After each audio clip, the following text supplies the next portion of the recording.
Get strong.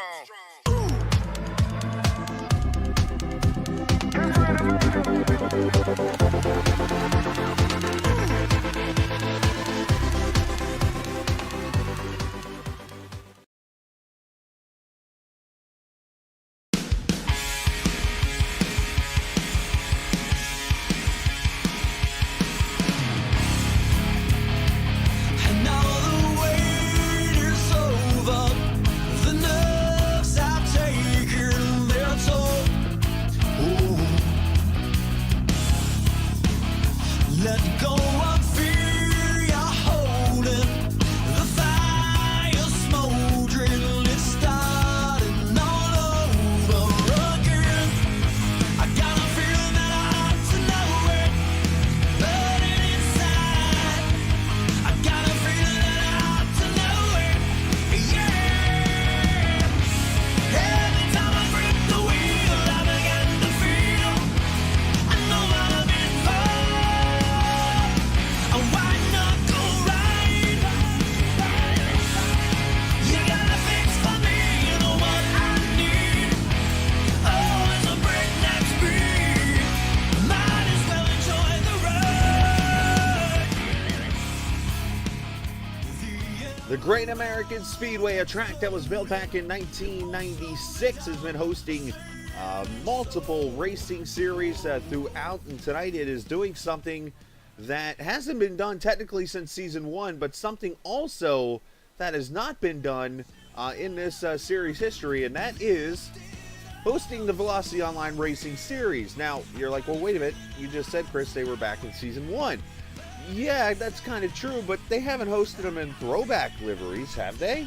No, they haven't. Tonight is throwback night in Velocity Online Racing Series. We'll be talking about all the paint schemes and detailing them all throughout this evening as we welcome you in to Texas Motor Speedway and VOR in the Sunset Arctic Games Texas 400 here at the world's, of course I just lost the nickname in my head, the Great American Speedway. That's the track that used to be known as No Limits Texas here. 78 degrees ambient, 80 degrees down on track. It is getting cooler, it's getting darker, and the speeds are going up. Now, we're not getting anywhere near the track record that has been ran by Paul Tracy back in 2002 after the kart race that ended up not happening in the end.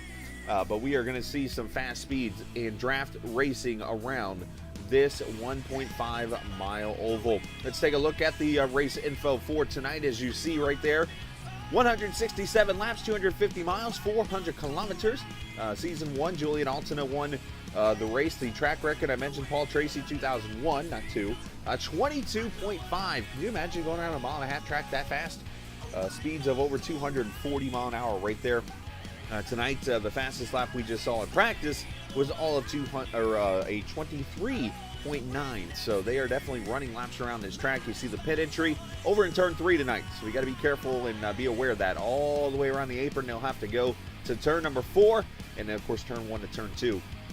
This is how they will run through pit road. This is the first time, by the way, I believe that they will run the new Texas Motor Speedway surface in the series. So that is going to make for some very fun racing when it is all over with.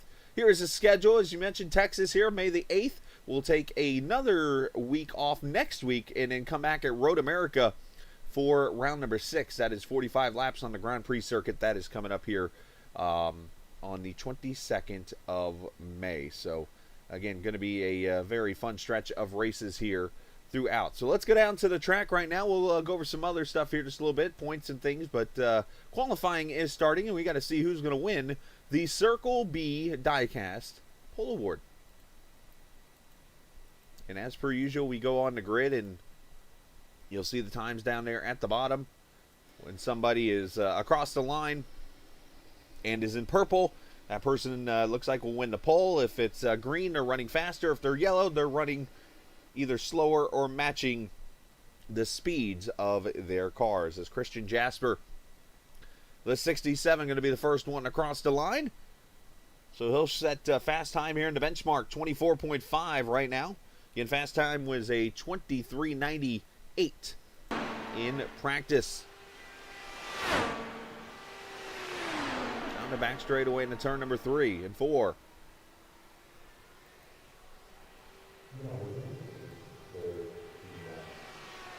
Again, a lot of great throwback paints, so on and so forth here tonight.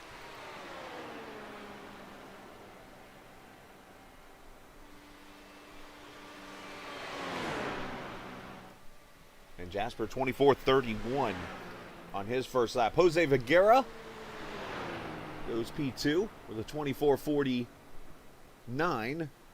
A 31 there, as I mentioned, for Jasper. Let's go down here to Thomas Geisler. He's a fast one. This number 16, the Adrian Fernandez paint.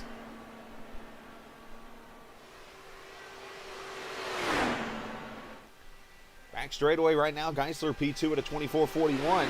He's purple, you see down there on the screen. We have controversy. Off turn 4, across the line. To the pole, 24:23.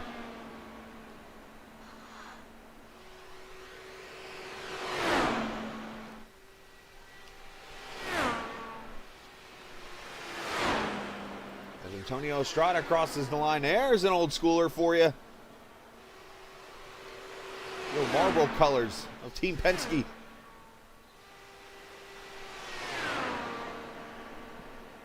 These guys do have 10 minutes to qualify, so plenty of time here to get 2 laps on the board. This is likely going to be the fastest, getting that car up to speed and across the line. Estrada actually not going to be faster, slower by 3/100ths. How about the guy that won this first race? Look at that paint. Solid little blue blazer right there. Godso, he crosses the line in the 3 car, 24:50.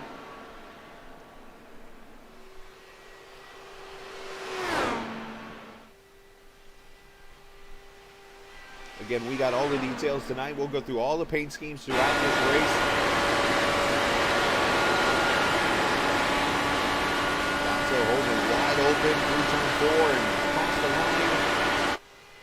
24:30 for Godso. Now, you'll notice the Texas Motor Speedway, if you've not seen a race here since the repave and the re-engineering of the track, turn 1 and 2, a wider but less banked corner now than turn 3 and 4. 1 and 2 only at 20 degrees. 3 and 4 at still the 24 degrees that it had previously.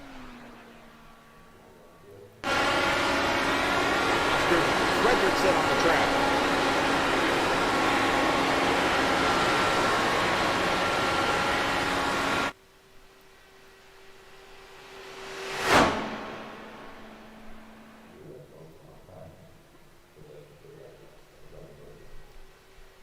Oscar using this kind of as a throwaway lap. He'll cross the line with a 24:50 as Gavin Sanders goes to the top and ties Thomas Geisler.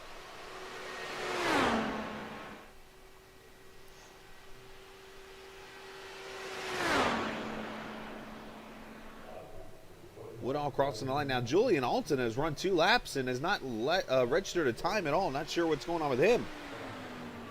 But across the line, Oscar, 24:31 up to P5. Alton at 24:32. Said he could run 2 laps, maybe not. There's Matt Houston, he's ready to go. Van de Sande.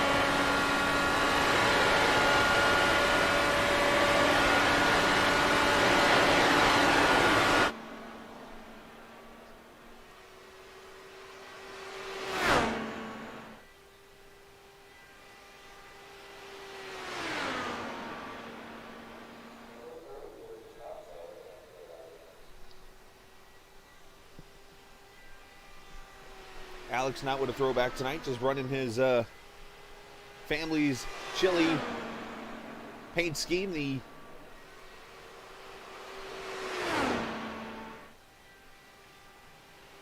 number 17 there. Happy Trails chili seasoning mix. Something I need to order online one day on Amazon. Is Van de Sande going P1? He is 24:23 to P1.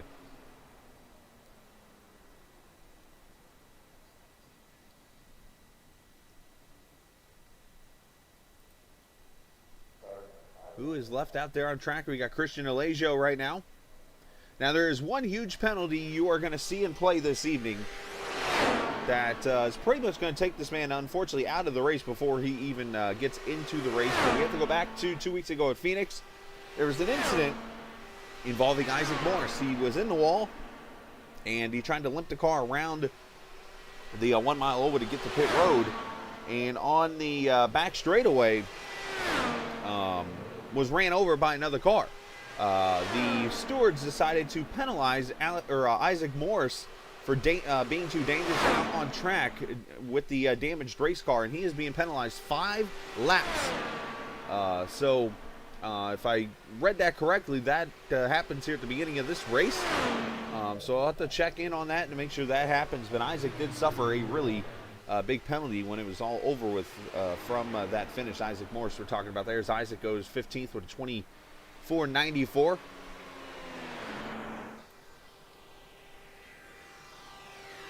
There's Isaac right there.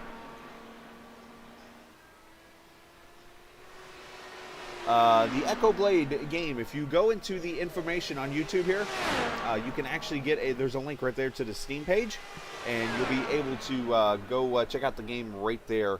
I'm not sure about the pre-ordering or anything like that, but that is where you can go and check that out right there. And speaking of the young man, there is Dakota DeMed,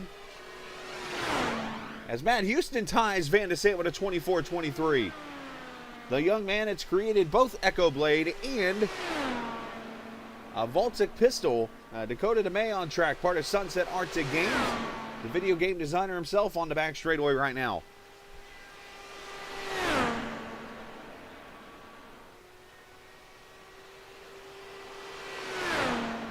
DeMay off turn 4. And a 24.33 lap 1.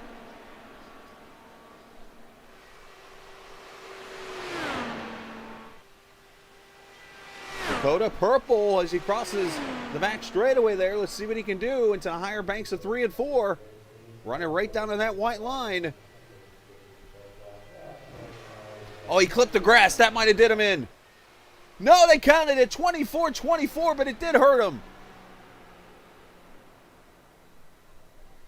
I thought it might have given him a 2X, and it did it. So 19 of the 22 cars in the field have qualified as we got 30 seconds left.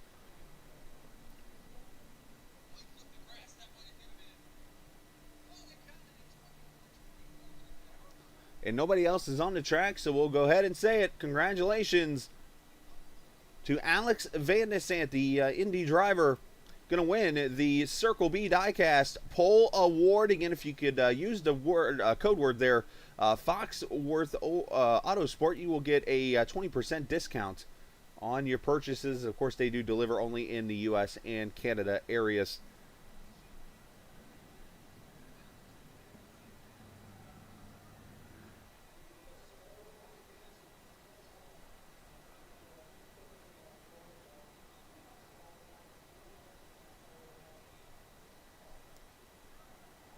On orders over $20. Let me get that in there. So use code word Foxworth Autosports to get free shipping on orders over $20. CircleBDiecast.com. Of course, they have a NASCAR and IndyCar diecast and more. So congratulations to Alex Van de Sant on the pole. All right, so cars are going to grid.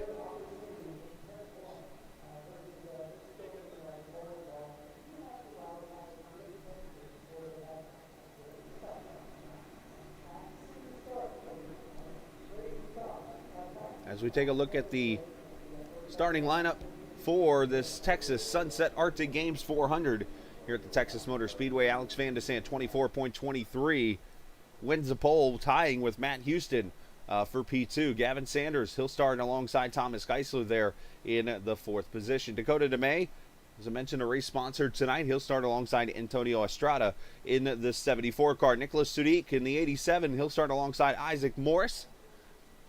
Gary Gotso, AJ Musselman, they'll start in row number 5. Oscar Fredrickson and Christian Jasper, row number 6.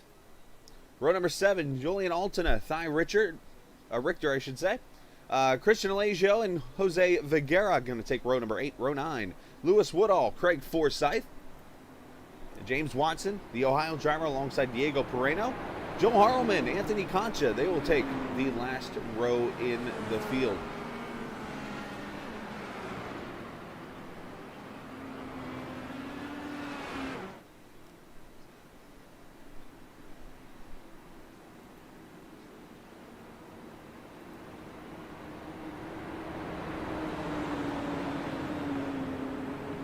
So taking a look at some of the throwback paints that we're seeing this evening. Let's start there. Gavin Sanders in the 10 car tonight. Gavin is running the Scott Dixon paint scheme that Scott ran back in the 2001 Kart Rookie of the Year. Of course, it'd be his third start in the series at Texas, followed up, of course, by winning the next event in Nazareth, which was actually Scott Dixon's only kart win in his career. He finished 8th in the championship that season, the 2008 Indy 500 winner, 6-time IndyCar Series champion, 50 wins, tied for second all-time with Mario Andretti, and, of course, 5 Texas wins. Here we go. Off of turn number 4 as we go green at Texas Motor Speedway in IndyCar's Velocity Online style.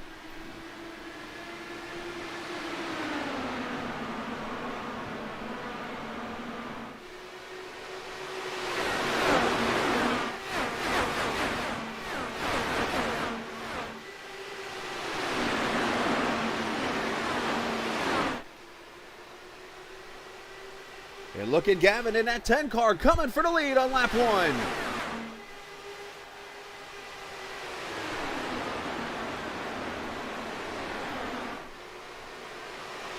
You're going to see cars all over the place here in turn number 1 and 2. That's one thing I learned actually running this race last week in the C-Fix series for the Indy cars, is you were able to go all over the place in turn 1 and work that draft and make it happen. Alex is going to hold that bottom line right now, but the draft going to play a major role as Matt Houston there in the second position. And Gary Godso with issues, turn number 4 off the front straightaway here. The 3 car has gone spinning, no caution.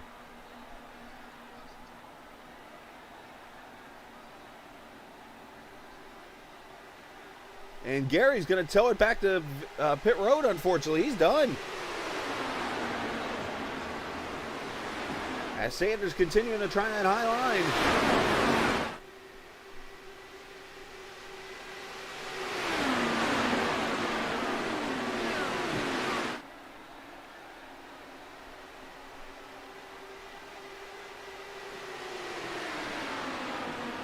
Alex has led all 4 laps so far in this race.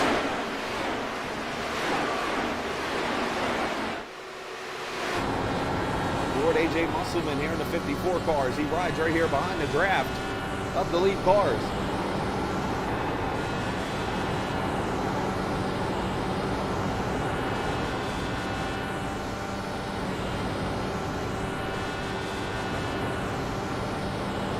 Anthony Concha, the 64, off the pace right now. Looking to spread out 2, 3, almost 4 wide.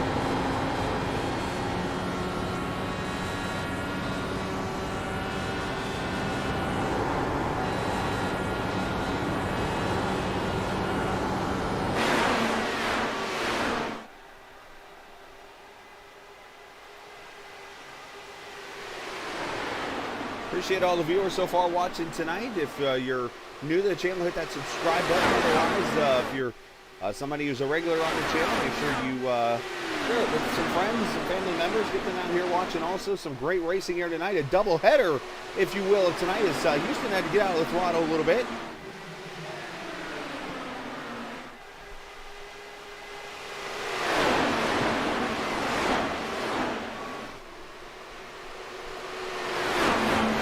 Dakota DeMay right here in the 3rd position, going to take that spot away. Dakota now number 82, looking pretty good so far this evening.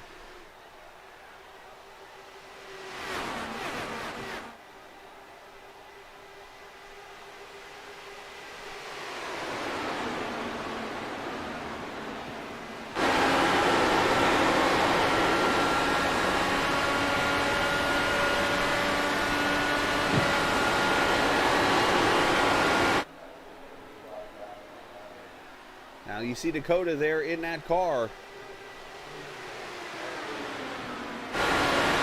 Dakota paying homage to Roberto Moreno, who had his career best third place championship finish in 2000. He finished 13th in the 2001 championship with an actual win in Vancouver. 120 career starts, 2 wins, 2 poles. And Roberto Moreno there, that paint scheme in that number 82. And there's the, as I mentioned, Adrian Fernandez paint scheme, the old tailgate number 16 car. Thomas Geisler. Oh, one car spinning back straightaway here. Antonio Estrada. The 74 has gone around. That'll bring out the caution. Look out, everybody. Oh, he clips another car. And that was James Watson he hit.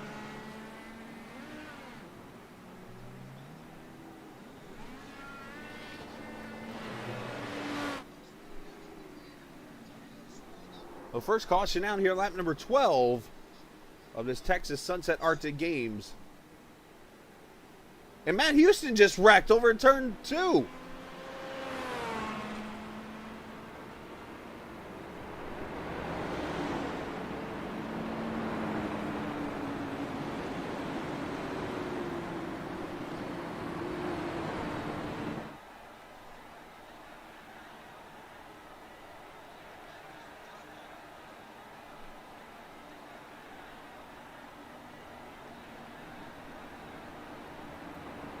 Multiple issues here. We'll have to check it all out. What happened here to bring out the first caution. Alex is going to stay out. Looks like the leaders are all going to stay out. Nope, most of them. AJ Musselman turns left and goes to pit road.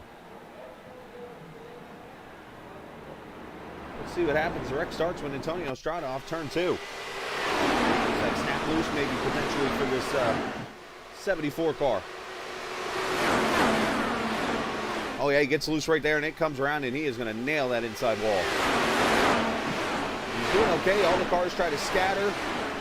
And he rolls down just a little bit and clips James Watson. And then let's stay right here for a second, because Matt Houston is going to come around turn number 2 here as the caution comes out.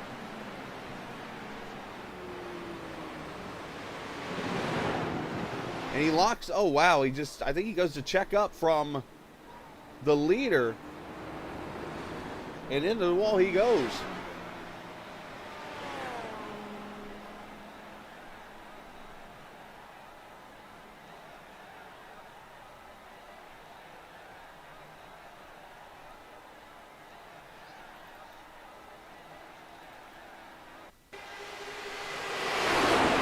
Let's take a look at it.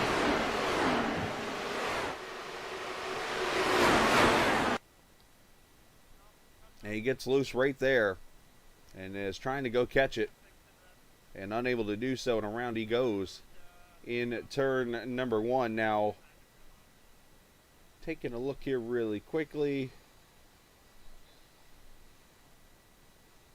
That paint scheme honoring Helio Castroneves, of course, who was preparing to make his first Indy 500 start, resulting in his first of 3 500 wins. Only a month later, he finished 4th in the 2001 championship with wins at Long Beach, Detroit, and Mid-Ohio. Of course, known for his signature Spider-Man fence climb following the win. One of the longest, I should say, tenured Team Penske drivers. 351 starts between CART and IndyCar, 30 wins, 54 poles. And, of course, will be attempting his 20th Indy 500 start in May. Now, this race, as you're hearing, referencing the 2000 race for the CART series at that time.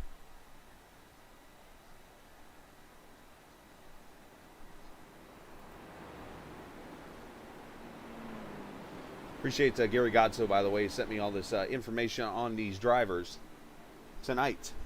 Gary on the track still. He is 7 laps down. He's going to try to get some points there in that number 3 tonight.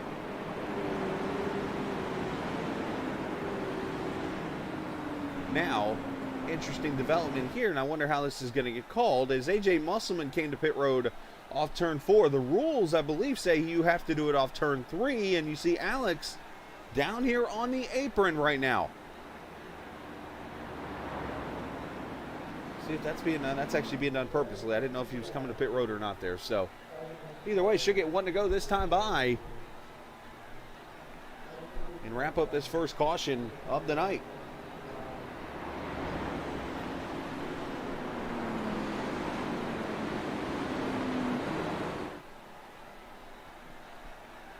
Watson will get back on track right now. Of course, James in the 18th position. Update on the situation with Isaac Morris. I actually am not seeing Isaac's. Oh, there he is, right here in the 11th position. I mentioned a 5-lap penalty. I've got to investigate that a little bit because of, I think maybe it was actually done last week or at the Phoenix race. But he is still out here running right now at lap number 14, so I'll have to investigate that a little bit. Thought I maybe misread that. I'm actually going to go into the penalty page really quickly here and get that information. I thought I read that right earlier, but maybe I didn't.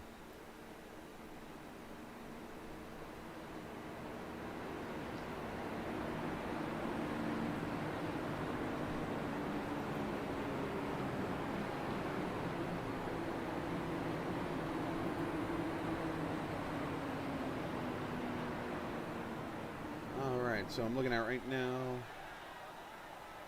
Okay, so it was a 5-lap penalty in that race, it appears. So I just misread that a little bit. So my apologies for misleading everyone. But Isaac there in the 11th position and still running.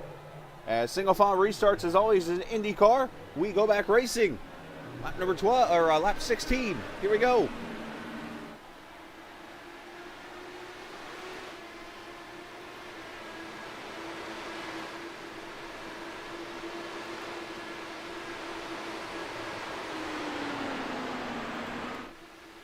And a big shout out to our friends at TV Cams for Gourmets. If you're looking for some awesome cameras like this that focus on ovals and road and rallycross and got virtual reality also a part of it, and you can even get fan experience type cameras, you can check out trackcams22.com. They are located right there in the race information page.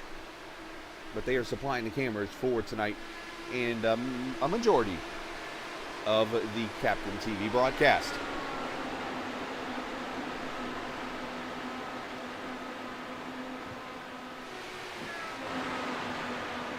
Here you see Geisler trying to work his way up Alex Van de Sande, who's led all 17 laps in this race. There you can see how wide turn 1 and 2 is. Dakota way down at the bottom. Thomas Geisler at the top. Geisler gets to run down the straightaway. This multi-groove racing that has been created by iRacing.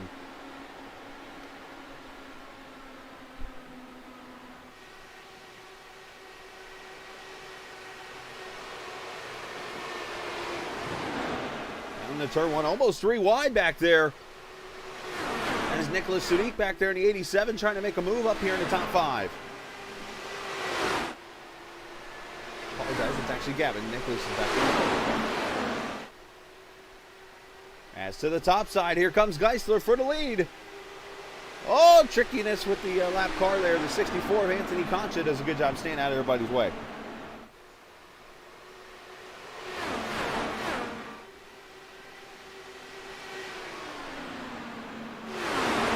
Here, look at all these cars battling in and out. You see Isaac Morris there.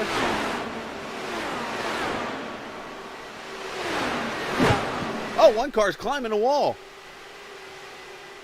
Is that Concha with a rail slide? And that's going to bring the caution out for the second time. That is one way to keep it up against the wall the whole time.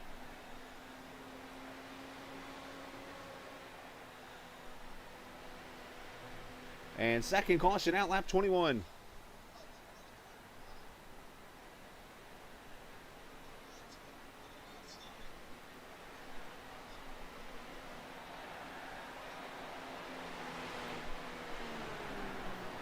You know, the us iRacers, we always joke around and say, hey, when you hit the wall, can you please keep it up against it so you don't bounce back out on the track and wreck somebody? I mean, that's one way of doing it.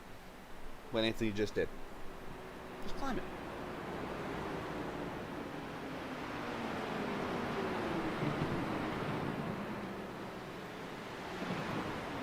Everybody checking out for the pace car. We'll see if we get pit stops this time around. Unlimited tires out here, and of course fuel to. There's as long as they can in a run, 167 laps. These cars can go about 40 to 50 laps on a tank. So easily a 3-stop race. They should be in the window if they wanted to. They're not going to pit. So in that case, we're actually going to step away and come back. As you're watching Velocity Online Racing, it is the Sunset Arctic Games 400 at Texas Motor Speedway.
Back at Texas Motor Speedway, and of course that is Voltic Pistol, created by Sunset Arctic Games, and they are the sponsor of tonight's race, and the sponsor in one of the gentlemen who work with the company, of course, Dakota May in the 82 car. And basically, if you look for information on both of Voltic Pistol and Echo Blade, you can check those out right there in the race information page. But Sunset Arctic Games, an indie game development company with one game that is currently on Steam. That is available to play. That would be the Voltic Pistol, which is a 2D medieval cyberpunk platformer where you shoot and slice your way through your enemies. Every time you face death, your clone will reappear with a different set of stats along with different sets of enemies to face. Each level not the same. Yeah, you're going to play each one. If you play the same level a second and third time, it's different. That's pretty interesting there.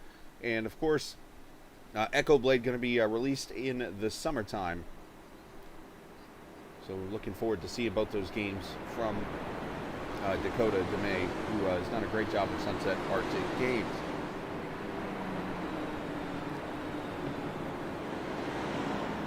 Shout out to some of our viewers watching tonight. I see Eric and I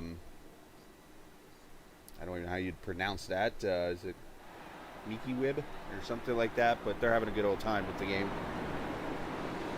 So, as long as viewers are having fun, I don't care.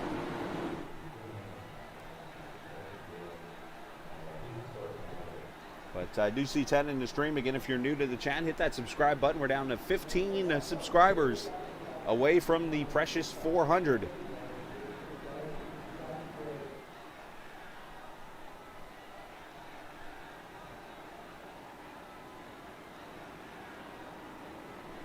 So cars behind the wall right now, Matt Houston, Antonio Estrada, and Anthony Concha. All been involved in accidents here in the first couple of laps. You see the 39 up there in the track map, James Watson. James currently 3 laps down now in the 18th position in this race. Alex Van de Sant's led all 25 laps so far in this race. Thomas Geisler's been all over him, so has Gavin Sanders, Dakota DeMay. Oscar Fredrickson been quiet. Julian Altina up 7 spots in this race. Jose Miguel Phillips of Vigera up 9 spots from the start of this race.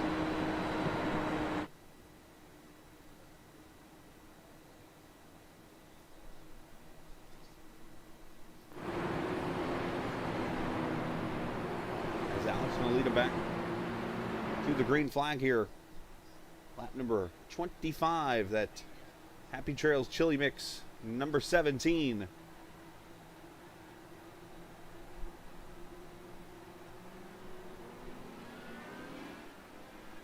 And here we go, back to the green flag.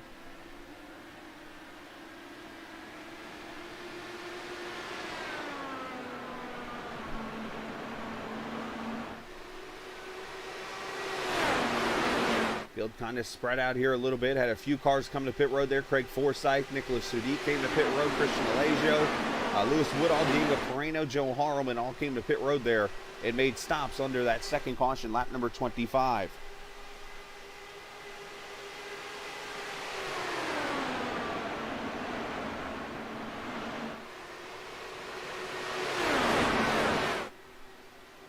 Down the back straightaway, just like, oh, Craig. Is that Craig? I think that almost got the wall back there, and here comes the 33 of Richter. Going to take the position away from Jose Miguel Phillips Viguera.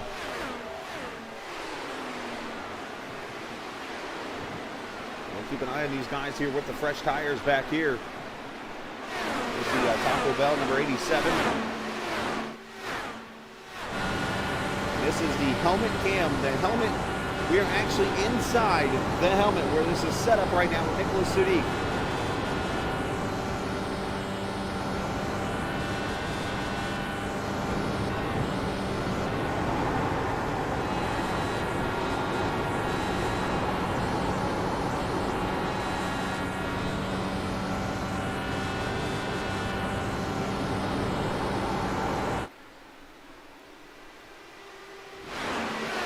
Geisler trying to get into the outside, see if he can get the draft.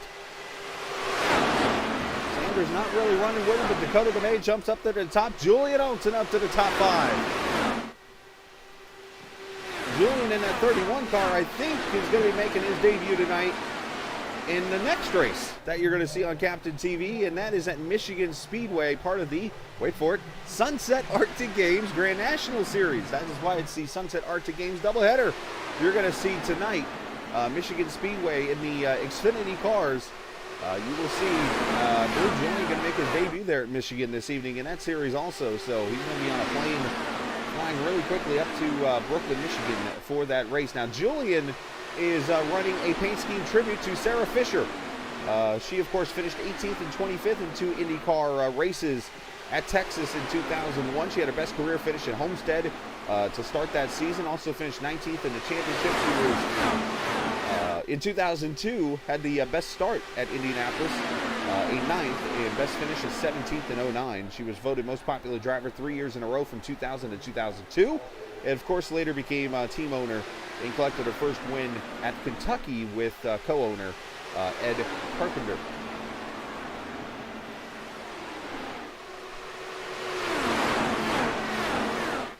There's that number 31 car.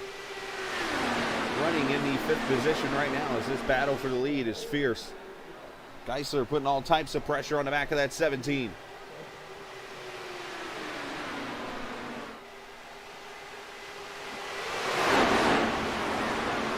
Not sure how much tire fall off we're going to see in this race, but we will keep an eye on it because if we don't see much, you're going to see handling come into play, but it is still going to be pack racing just like we're seeing right now.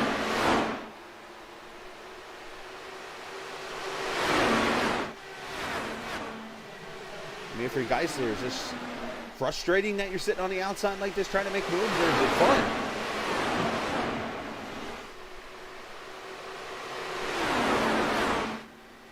Isaac Morris up to the 6th position. He's got Oscar Fredrickson back there. Oscar in at number 12. He's also running a throwback scheme tonight. Oscar's throwback.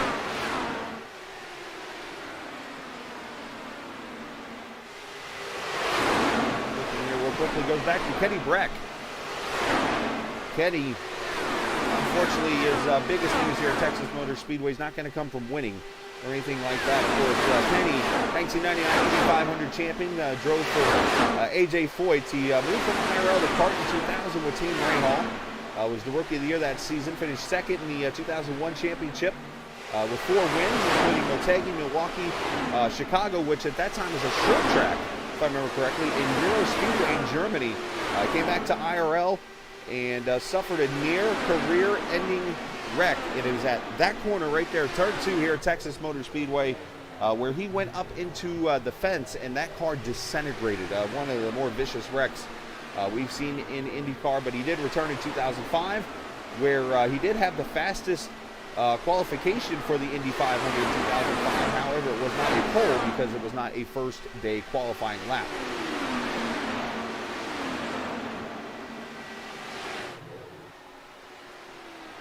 Now, in the race here at Texas that year, 2000, the race that they're representing tonight, Gary put on here that Kenny Brett won the pole in the lap that night, a 22.854, which was 233 miles an hour around Texas Motor Speedway. You're not supposed to go that fast around here. Battle for second. Oh, on the apron was Geisler as Gavin Sanders going to sweep around. Going to lose some momentum. Here comes Dakota. Let's see what kind of move he makes to the outside. Isaac Morris coming into the picture.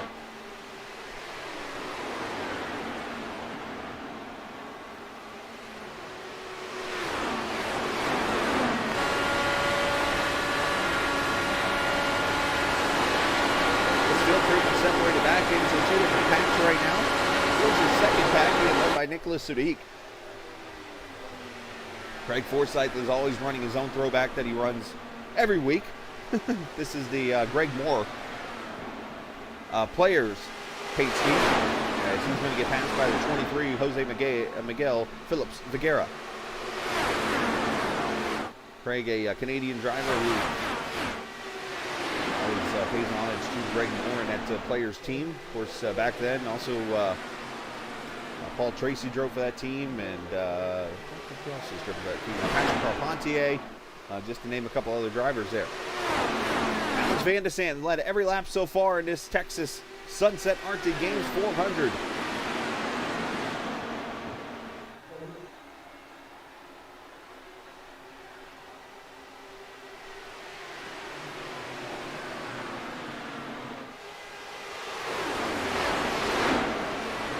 These guys just able to draft up and pop out and make the pass. Just shuffling positions. Let's add another car potentially to this battle as they come into the picture.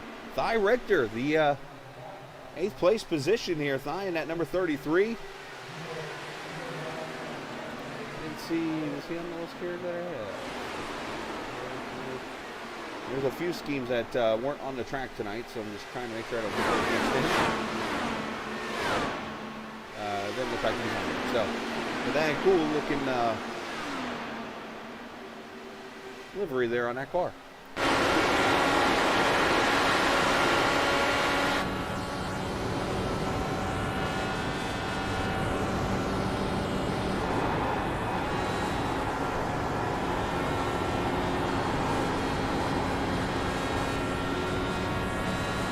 See him trying to work his way up there to the back of the field.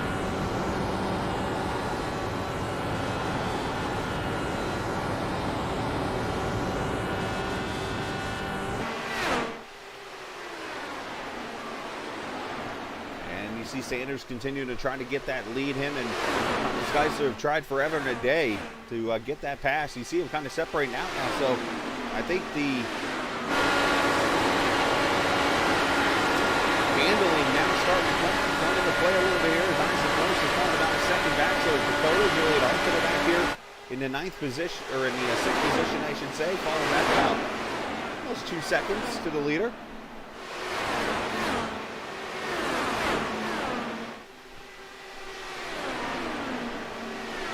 So Eric and Mackay, I guess that is, how do you guys know Dakota, if I may ask?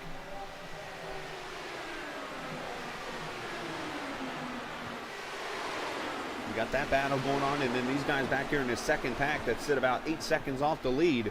Lewis Woodall.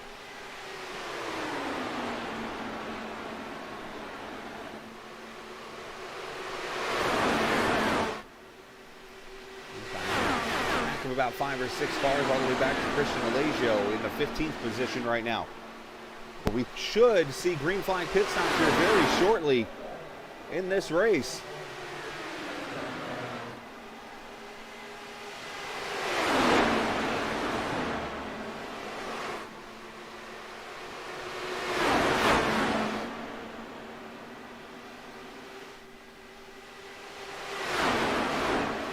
Pops out there to make a pass, and does. So moves Viguera up to the 9th position there with Woodall there in 10th.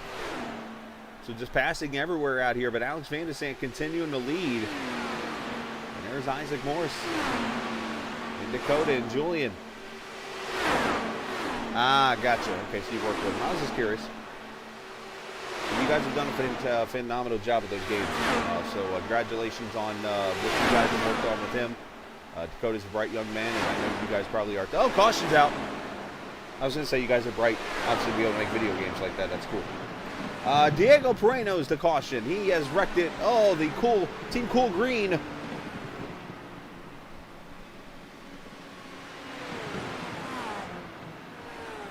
That car very notorious, or not notorious, I would say, but some historic things in the kart series back in the day.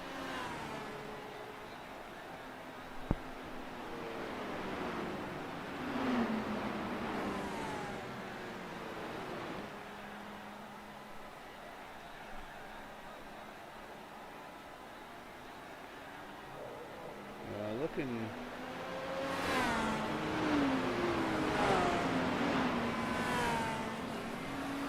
Doesn't say anything about Diego Moreno's paint in the details here, but you can obviously see the Team Cool Green.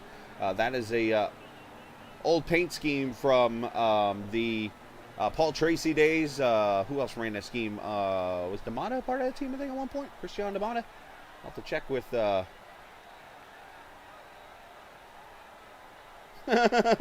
that's funny. All right, pit stop's happening. Here comes everybody.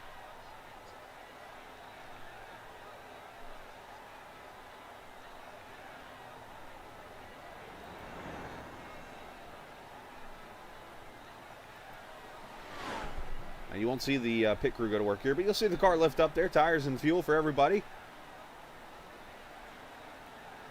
Race off pit road, easily won by Alex Van de Sant. Gavin Sanders is going to be second. How about Geisler coming off third? Obviously, the Moreno car who just wrecked came off in the middle there of that pack.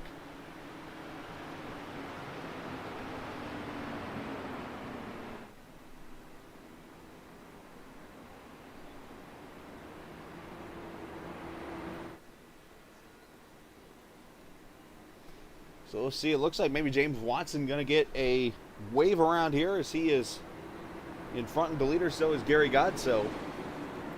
Now Gary, he is running, and he's actually coming to pit road.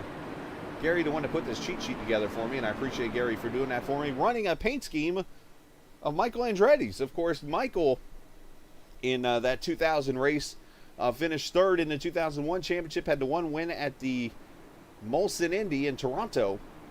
Of course, returned to Indianapolis 2001 after a 6-year absence, qualified 21st and finished third. Led 431 laps at Indy, but of course no wins as a driver. 5 Indy 500 wins as an owner. Had 42 wins, third all time, 32 poles, and of course the 91 Series champion in kart. Qualified 18th in this race. So there's the Michael Andretti livery there. They could if I held a button now. But they can't hear me right now. I mean, I could talk to drivers.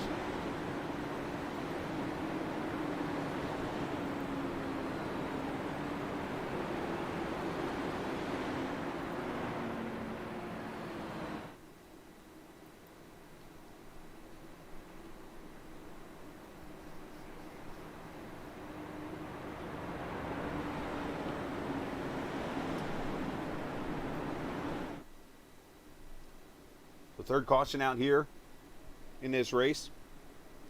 Yeah, the only, basically for you guys, I know you're probably new to watching this, which is cool. Appreciate you being a part of this. I am in Discord, which the channel they're in. They're mostly different channels, though, but I have my own specific channel I'm in. So I'm actually in a spectated mode here on iRacing. I'm not actually in the race. So unless they made me an admin, which then I could push a button and talk to them if I wanted to on iRacing. Yeah, so they're all in their own specific channels and things like that. After the race, I'll be able to talk to them. But I'm sure they'll come back and watch this race later on tonight, and that's where you'll see Dakota say, hey, I saw what you guys were posting and things like that, and so on and so forth.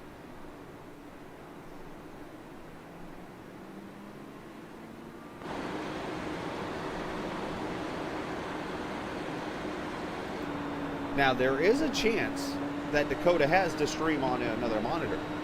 There are a lot of people that do that. They will stream the race they're on on like another monitor. So if I'm out here, if I'm broadcasting during a caution like this, Dakota could actually be listening or looking over, seeing who's chatting and things like that. The best way for me to tell if Dakota's watching this stream or not while we're racing is if, like right now, I said, Dakota, if you can hear my voice, swerve your car. And here in a few seconds when the delay goes through, if Dakota swerves his car, he's watching on the stream.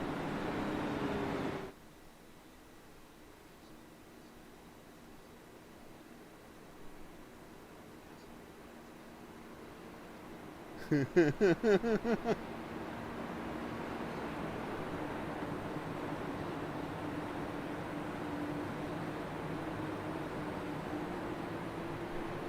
have not seen him swerve yet, so obviously he's not listening, so it's all good. All right, we're going to do something that you only normally see in a NASCAR broadcast. We have a series called Turn It Up. Well, at Texas Motor Speedway, and for those enjoying a Saturday night with a drink in hand and having a good old time, we're going to turn it up IndyCar style, Velocity Online Racing, and turning it up right now.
Go from Texas Motor Speedway. Turn it up here in Velocity Online Racing, and Thomas Geisler doing everything he can to get this lead from Van de Sant. He might have actually led that lap last time by.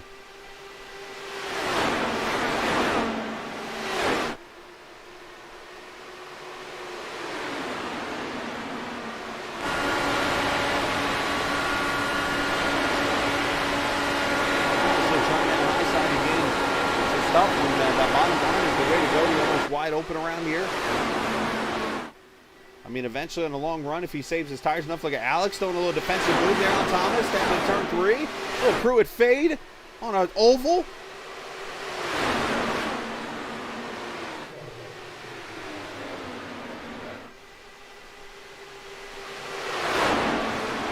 And again, shout out to Track Games 4 Gourmets if you're looking for cameras on Oval Road Rally.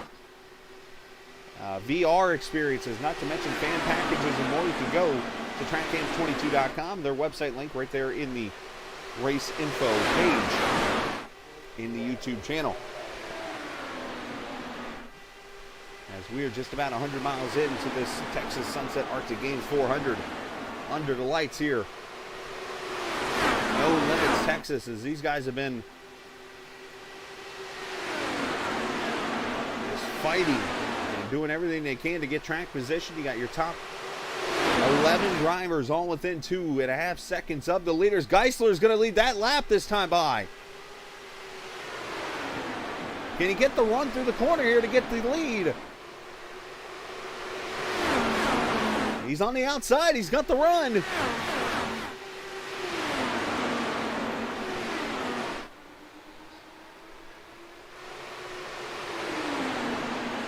Is Isaac going to shoot the middle? No way. 3 wide in Texas. Oh, and they made contact.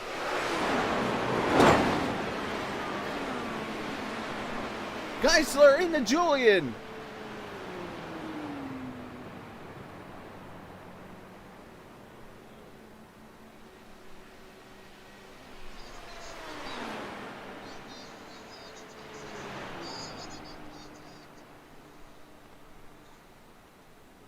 Thomas Geisler, Julian Altada, unfortunately wreck on lap 67 of this race.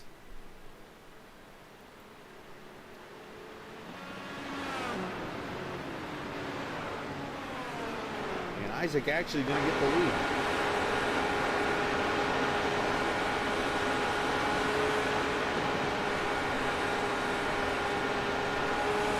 Let's go back and see the replay. Oh, netcode actually.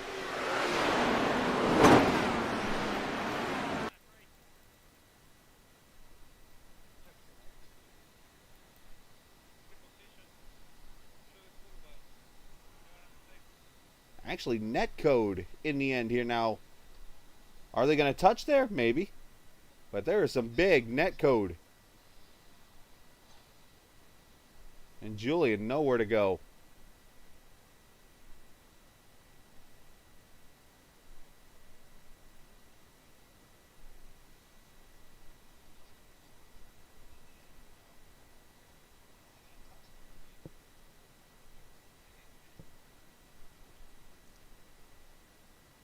The fourth caution comes out here.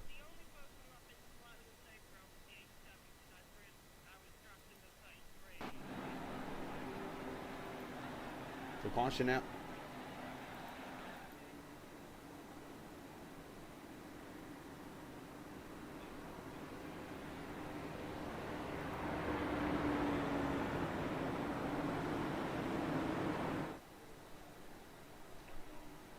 Julian trying to get to pit road. Unfortunately, that car is destroyed down here in the inside wall.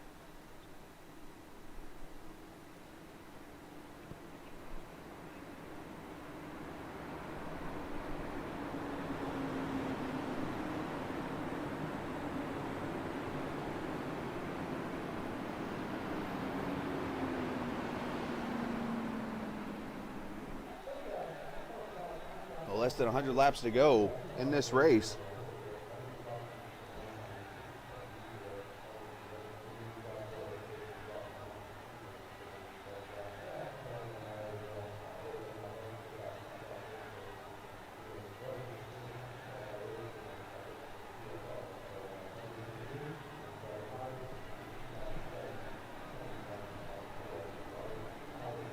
Isaac Morris, Alex Van de St. Gavin Sanders, Oscar Frederickson, Dakota DeMay, your top 5.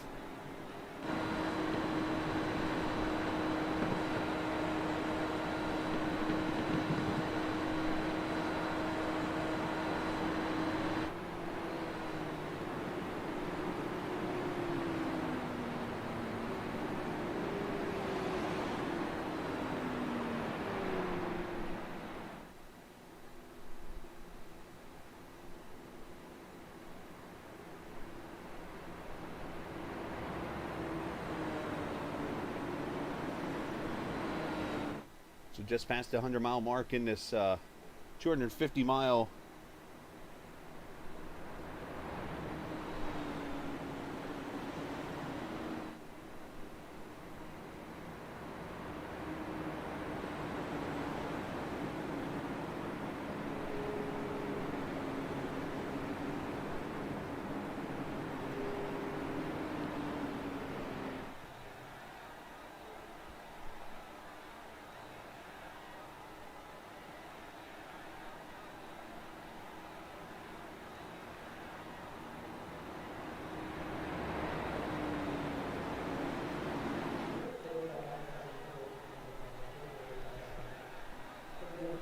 Norris, Van der Sant, Gavin, Oscar, Dakota, as I mentioned, your top 5.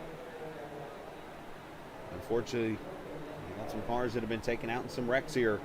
And this last one, very unfortunate. Some are going to say an aggressive move, but I think after the race, which I will say it was an aggressive move from Isaac, but when they see the replay, they are going to see a little bit of net code there. And of course, that question is going to look open now to say, would they have hit anyways, or would they have kept it away from each other? So that's just a very tough situation. For those who don't know,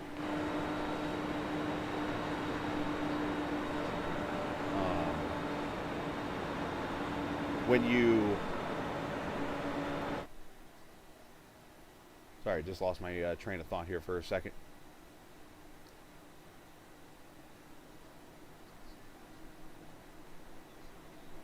Netcode, and basically when, sorry, I'm going back and forth with the stream and stuff like that and things, but netcode is basically when two computers are arguing over who's where on the track, and when they don't. When the computers say, hey, we just hit each other, but they really haven't hit each other, it causes what they call netcode or all those different things.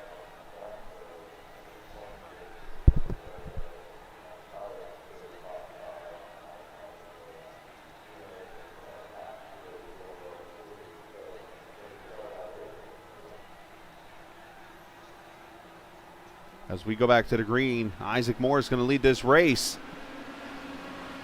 Alex Van der Sant, Gavin Sanders, Oscar Fredrickson, Dakota DeMay, your top 5.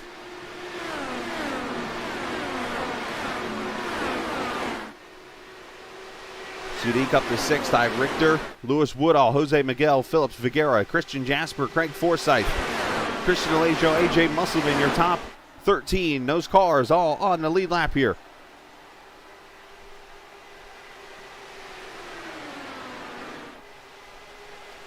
A lot of these cars have stayed out. We did have Musselman come to pit road at lap 68.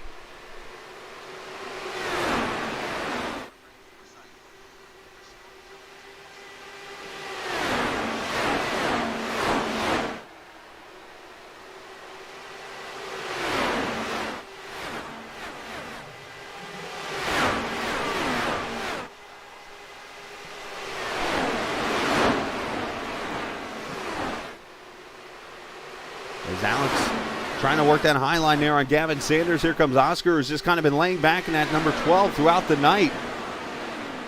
Being patient there, that Swedish driver.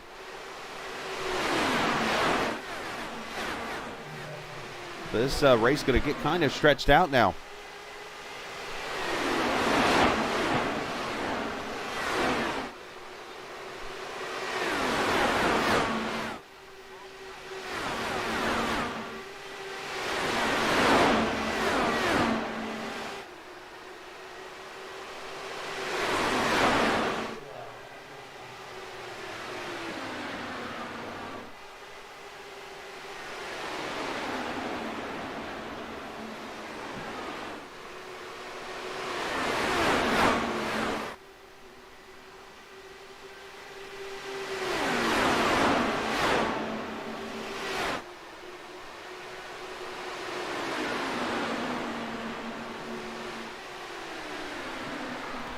Laps to go, and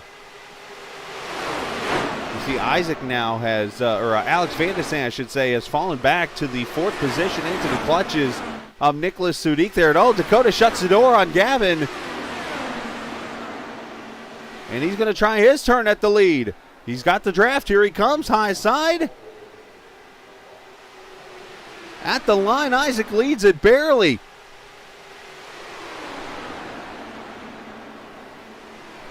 Yeah, Craig is, he definitely is a sleeper. He's one that will ride, and all of a sudden, hey, where'd he come from?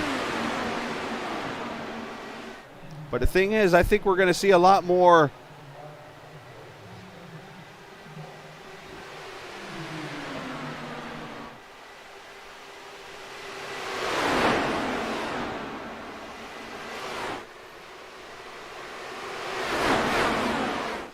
I think we're going to see a green flag run here. Oh, no, I say that as one car wrecks on the back straightaway. I blew that one.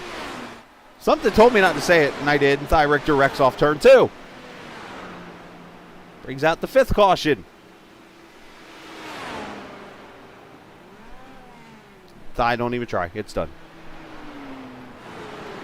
I was just about to say, with the field thinning out now, I think the green flag run's going to come to the finish here. So, but it will not happen here as caution number 5 is out for Thigh Richter in the number 33. Let's see what happens. Did he overcorrect the car maybe here? Up, gets loose, and oh boy. Ouch.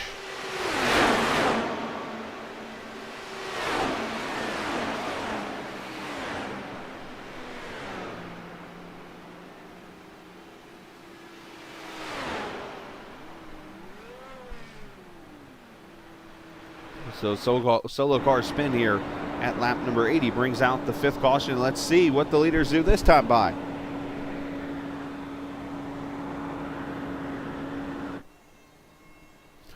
Isaac stays out, Gavin stays out, and a lot of them are coming in.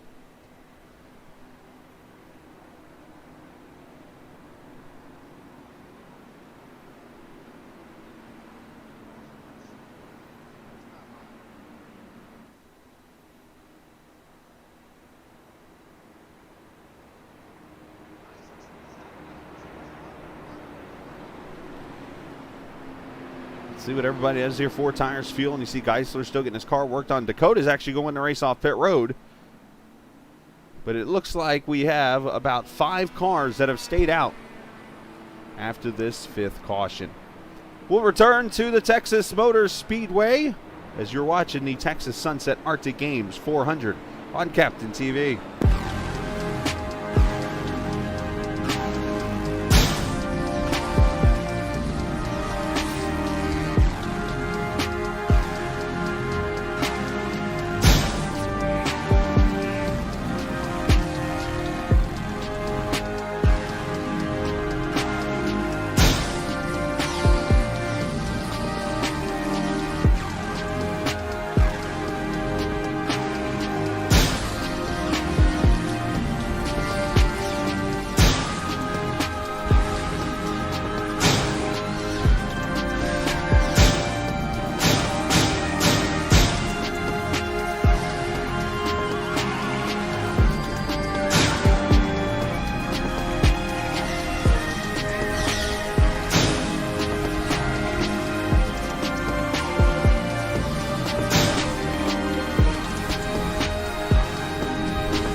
All right, back in Texas, lap number 81.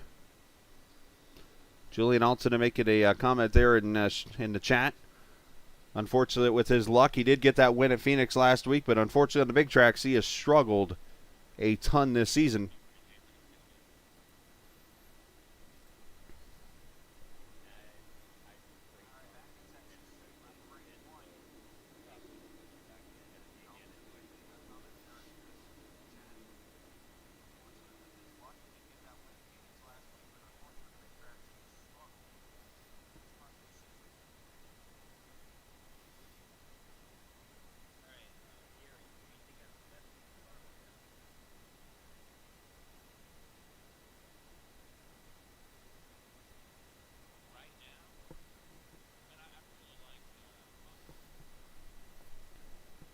So we're not going to get the green flag this time by. We'll get it next time by.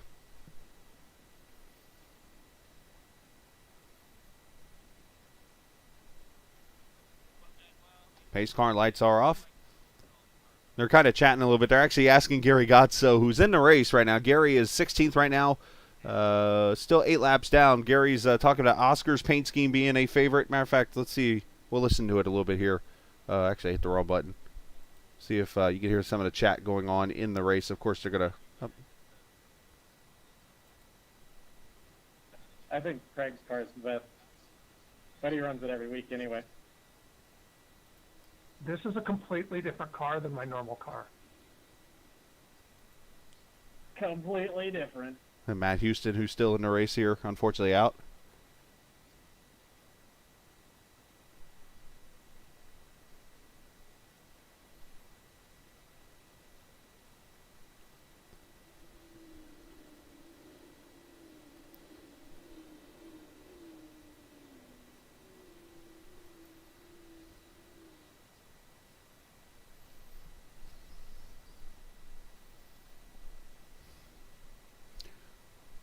As we come off of turn 4, we'll come back to the green flag here at lap number 83, right at halfway of this 250-miler. Isaac going to bring it down at a pretty slow pace. And there they go, back to green. That's going to allow these guys to be bunched up.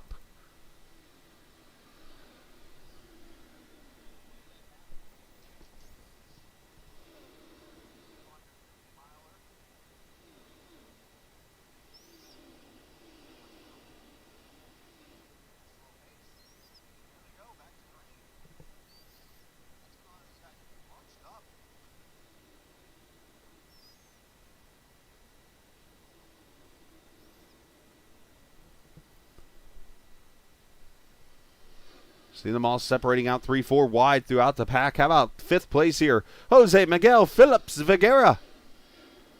Up 11 spots in that 23 car tonight. Did I not turn the cars back on? Oopsies, my bad. Thank you. I turn the audio off when the commercial comes on so you don't hear cars in the background. No, it was me.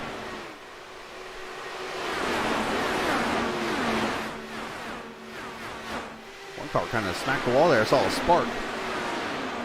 As to the inside comes the 87 of Nicholas Sadiq. Sadiq been one of the more consistent drivers in the series. And here he is up in the top 5 once again. That rookie driver doing a great job.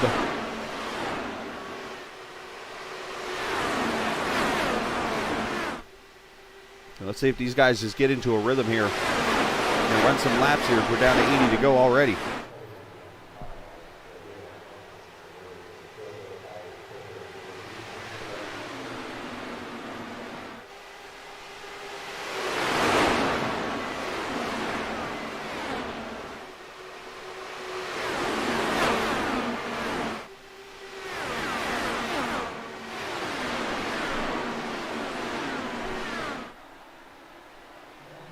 AJ Musselman, another quiet driver here in at number 54. That's another paint that we haven't had a chance to talk about this evening. Musselman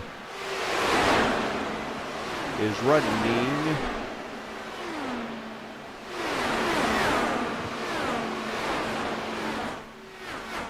Doesn't actually say, but he is running a throwback tonight. Unfortunately, is that the... I don't know what that is off the top of my head. I'll have to ask Gary Vaughn to help me out on that one. But somebody from that 2000 race. But AJ running right now in the 9th position. There's AJ. You can, I guess, follow him on Twitter right there. At AJ Musselman or Instagram, one of the two. Instaface, whatever we call it today. I don't do that stuff. I do social media for Captain TV. Of course, you can follow us on Twitter and Facebook. Oh, by the way.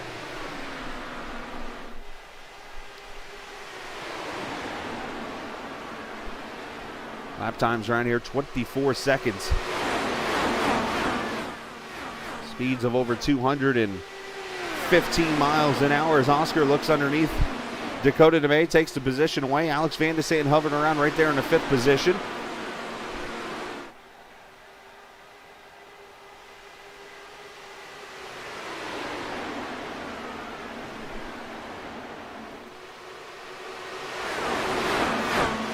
Down the back straightaway, you see the weaving going on. Everybody trying to just draft and protect their position. The bottom line is the fastest way, but that high line, I think more and more in turn 1 and 2 is becoming an asset, especially on the older tires in this run when these tires get up to temp. Blue Violet Oscar, you see him up here kind of venturing up middle of the high groove here.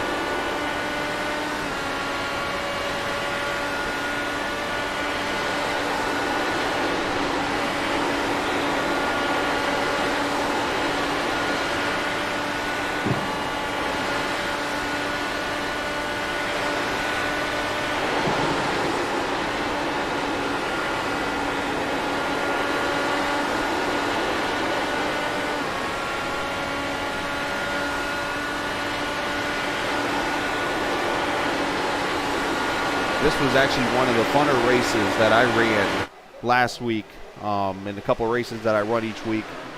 The Texas race, I finished 5th in it and felt like I had a car that actually could compete for the win. And I ran that high groove the majority of the time in turn 1 and 2 and was able to slingshot down the back straightaway to the inside of the other car by the time I got off of the turn. And it's a move I think that later in this race you're going to start to see when these guys start to wear out tires, and depending on the tools and stuff that they use, where they got their car set up at, and so on and so forth.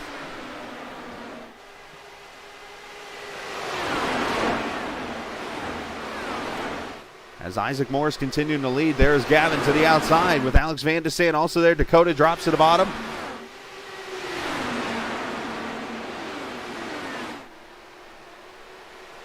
Now again, next week we'll be off again with VOR, but in 2 weeks we'll be back at Road America, which will be a fun race coming up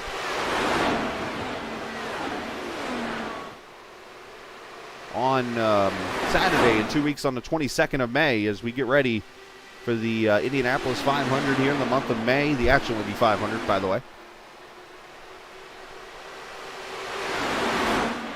So you got 6 cars all in a draft here. Then you got 1 car on its own back here, just kind of hanging on to the tail of this draft. And then AJ Musselman, Christian Alesio back there with Christian Jasper. Those 11 cars, the only ones left on the lead lap in this race right now.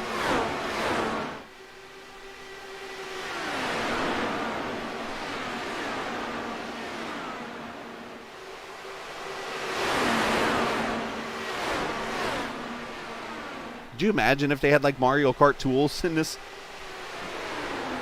You can throw the turtle at somebody or hit the star on them, just run through the field.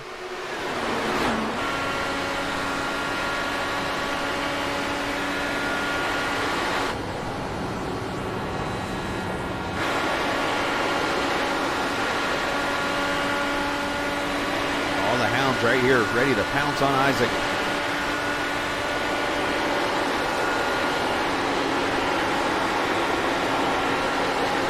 Working the throttle, doing a good job in that clean air. Allows everybody to separate out. You can see the difference in the clean air and the turbulence in this field. You see Dakota starting to fall back on that high side.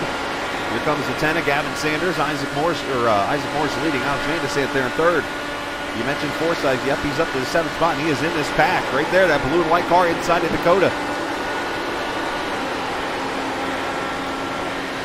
Again, if you guys aren't doing anything tonight, we, of course, invite you to join us after this race at about 9:45 in about an hour.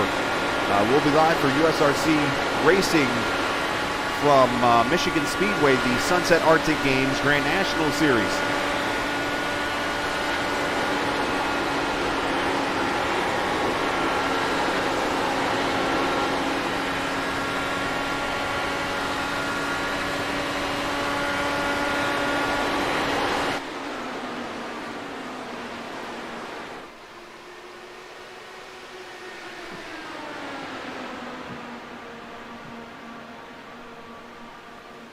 Julian, you got another race to get ready for.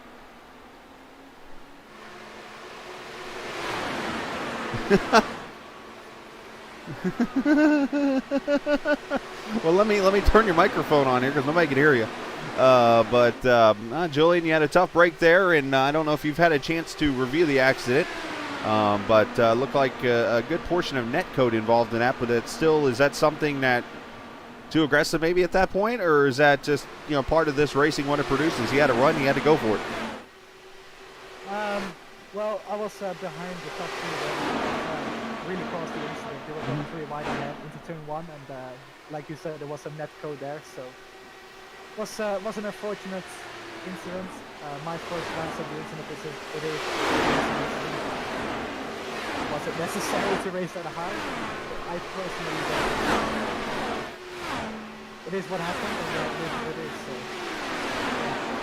We'll talk about the cars out here. This very interesting race. I know a lot of people seem to think that Texas Motor Speedway has been ruined when it comes to IndyCar racing because of the change in the track, and of course they threw down the whatever you want to call it, because there's so many different names for it. I've learned from a NASCAR driver that I have talked to many times. It's called jelly to them,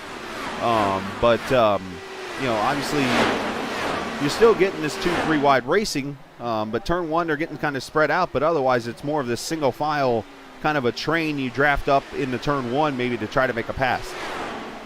Yeah, in real life, it's not like I think iRacing will do a great job because I believe in the most recent update they changed the grip levels on every track for every car too, so a lot more grip in general on every track, and that is really what's promoting the racing you see right now, especially in the beginning of the stint. You're going to see drivers really in a pack of cars. It is real pack racing in the beginning of the stint, but as the tires go off, you're going to see cars going to the highest limits, starting to get clean air in the introduction. It's just crucial to get the car to turn. I had a few cases in the race where my car kept so much that it wouldn't hit the wall, so it was quite close, but yeah, I kept it out of it until the incident, of course. Well, I actually found a way. I was just talking about, I ran the C-Fix race last week when they were here, and I actually found a way to run that high line, kind of like you see, who's at the 87 going up there, to run that line there, Sadiq, and found a way to make it work. Actually, it was able to get this huge run down the corner, and you were able to almost slingshot to the inside of the other car and get the run down to turn 3 and 4. Do you think eventually that's what we see here as these tires wear out? Yeah, naturally when the tires go off, you're going to push up a lot more. So if you take the corner wider, you're going to run through the turn. So the line is more consistent, the grip is more consistent. So yeah, you're going to see that line come into play. I think it's already come into play. When the tires go off, you really want to go to the higher side, get the momentum off the corner like you said, and really get some good drafting and passing going on. Now, for those who are like, well, wait a minute, isn't the bottom side the fastest? As I think we're at pit stops here in a second. Yes, it technically is, but if you're up here where Sadiq is, you're not turning the wheel as much. So it's not scrubbing off as much speed, so you're able to carry more speed and more momentum down the corner, hence where he's able to hold off the position. Yes, Isaac Moore's going to come to pit road into 1, and this is always dangerous, entering off turn 3. Very slick and down to 45 mile an hour, I believe, is the pit road speed limit here. Yes, it is. And they will roll down pit road here, and probably feels like you're crawling at this point. Able to get a drink, whatever you need to do at this point. You got the speed limiter on that they use in the Indy cars. And he will pull into his pit stall. He'll fill up the tank here. Now there's 55 laps to go, and I believe he is going to be a little bit short. Now caution is out. Trouble on the track for Jose Miguel Phillips Figuera. That really messed up Isaac because he's in the pits right now. He's going to lose a lot of time to the leaders, perhaps even a lap. Yeah, he's already gone a lap down. But Jose has brought out the caution, and this changes everything. You have to think championship people is the code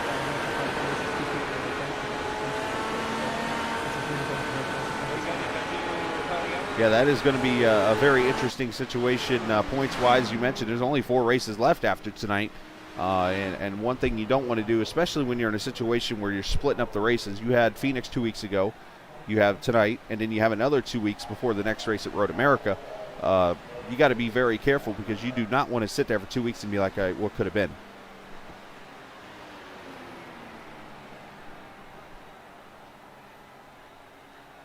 And I think I just caused Isaac or Julian to go look at the schedule and realize, oh wait, there is another week off, isn't there?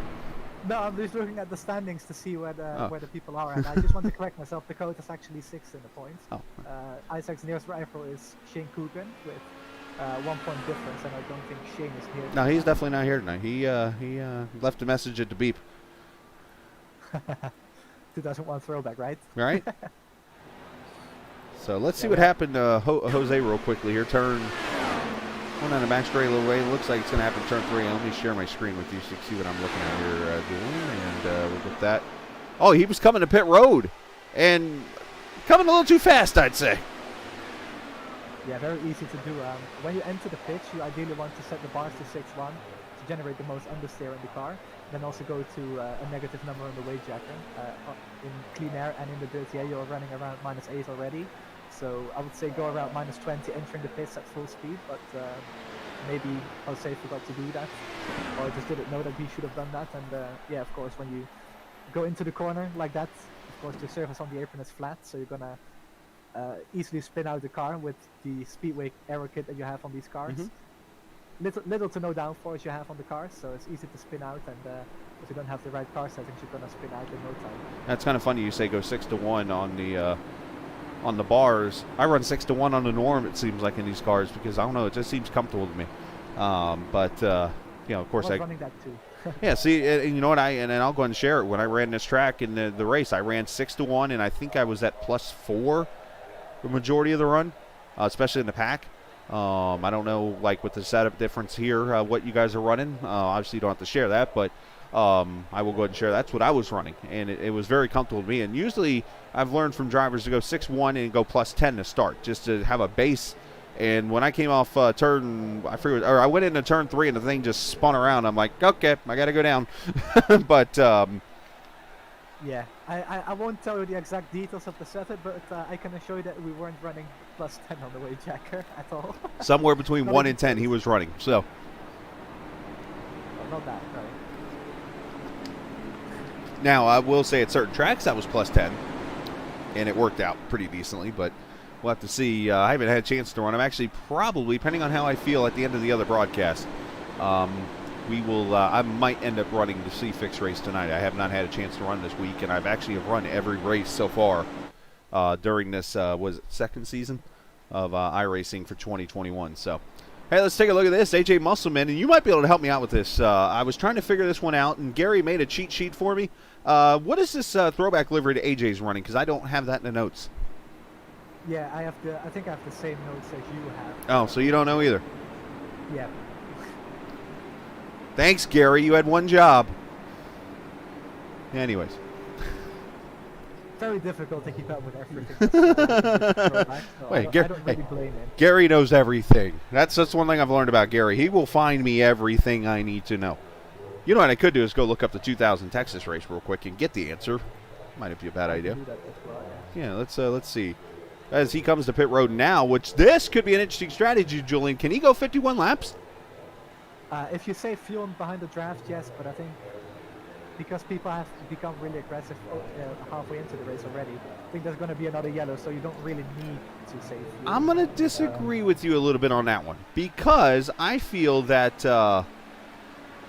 the cars are so spread out now and the field is very thin that I don't know if you're necessarily going to see another caution here. I mean, I was surprised to see that one there only because of what happened with the pit stop deal. Maybe. We'll have to wait and see, though. But of course, we have how many laps is it left? 50, exactly 50 next time by. Yeah, 50 laps to go. So people are going to be a lot more aggressive because they know that this is going to be one of the last restarts, so they need to get a move on. So I think you'll see some action here. But as the league admin, of course, I hope that we don't see a caution. But yeah. So I'm taking a look at some of the paints here. I'm actually looking at the 2001 Firehawk 600, the race that never happened. And this was the race that Breck won the pole for at 22:854. It was postponed due to changes in safety, as Alex Van de Sant's going to be back in the lead as we come back to the green. I'm going to continue to research this, see if I can figure out who had what paint schemes here. We'll get that Musselman paint scheme figured out. As a very, very interesting restart there. A couple cars had to check up, but Alex is gone. Nicholas Sadiq up to second. Gavin Sanders third. Craig Forsyth, who those Sunset boys have been watching a little bit here tonight. Watching his track as he comes up through the field. And Oscar Fredrickson, who has been running somewhere about 4th to 5th all night. He has not left those two positions. Yeah, Oscar likes being in a mid-pack, kind of at the front, but not really. He just wants to see what the front guys do. Of course, we saw the incidents early on where I was involved in. He's trying to avoid those. Craig just caught the wall there. You saw the sparks fly off the wall there, turn 2. Hopefully Craig's okay and didn't hurt anything on that car. But, yeah, Oscar's kind of playing that possum role. Just kind of hanging back a little bit, and then when the time comes, boom, to the front he goes. Now, let's watch this line that Sadiq is running into turn 1. I mean, he is nearly running what we call in stock cars the Larson line. He's up at the top. The problem is here is while you're wide open, it's not going to help you, but you see him carry the speed down the straightaway, though. Yeah, he just cleared that car as well there. And that's because Side by Go side. ahead. Well, and that's because, like I talked about, with the way iRacing is set up, and you think about the stock cars, when you're up here at the top, he is not turning the wheel nearly as much in the corner, and because of that, his speed stays up, and it allows him to carry the speed down the straightaway because it is a longer radius up there on the track. As look at this, he takes the lead. Nicholas Sudik with a power move. He knows how to run the high side. Last time out in Phoenix, I ran side by side with him for the final lap. Yes. He was on the outside. He did basically the same what I did to Gavin with 2 laps today. On the outside, takes the momentum off of the corners and really gets a good run on the leaders. Now let me throw this to you, Julie. Did Alex give up the lead purposely there, maybe to save fuel? Well, I guess never mind. He has answered the question for me. Yeah, they're battling for the lead right now. They are battling. Well, I was wondering if it was a fuel thing. That's why I'm like, are they saving fuel right now? But nah, they're going for it. Now, do you think these guys are all running the same fuel mix maybe right now? I think there's not going to be too much difference in fuel at 1 in the back, trying to get a move on. But I think Alex personally is in that right now. Just having a little bit. He still wants the engine power to work to his advantage, but I think because he's in the lead, he's punching the wheel, so he wants to save a little bit if he can. But overall, the fuel mix is 43 laps to go in this race.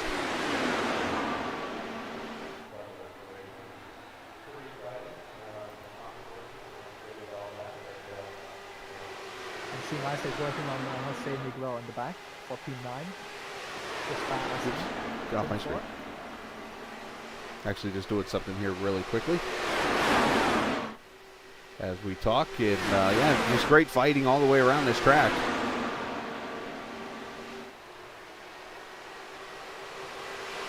Definitely better than the real life races last weekend.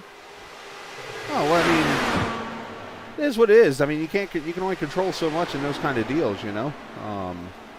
True.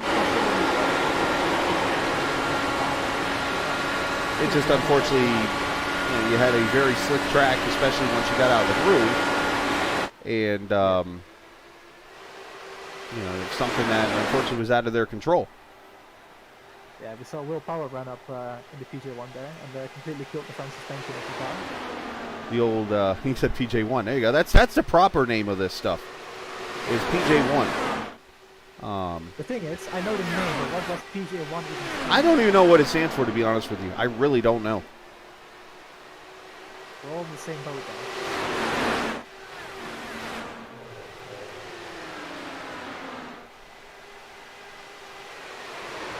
So big to the inside of Forsyth there. Yeah, Sanders going to make the move. Yep. No, you're fine.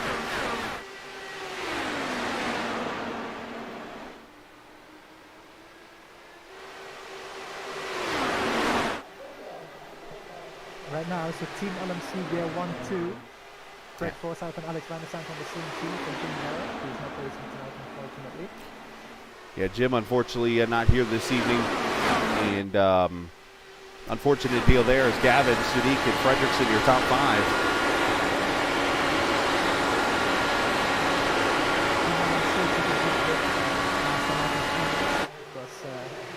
The VOR team had a good run there. Team Racers also had a pretty solid run. So Team LMC dropped a few positions in the team championship last time out in Phoenix. But right now, they should be able to make some good gains on the Velociano Racing team and Team Racers.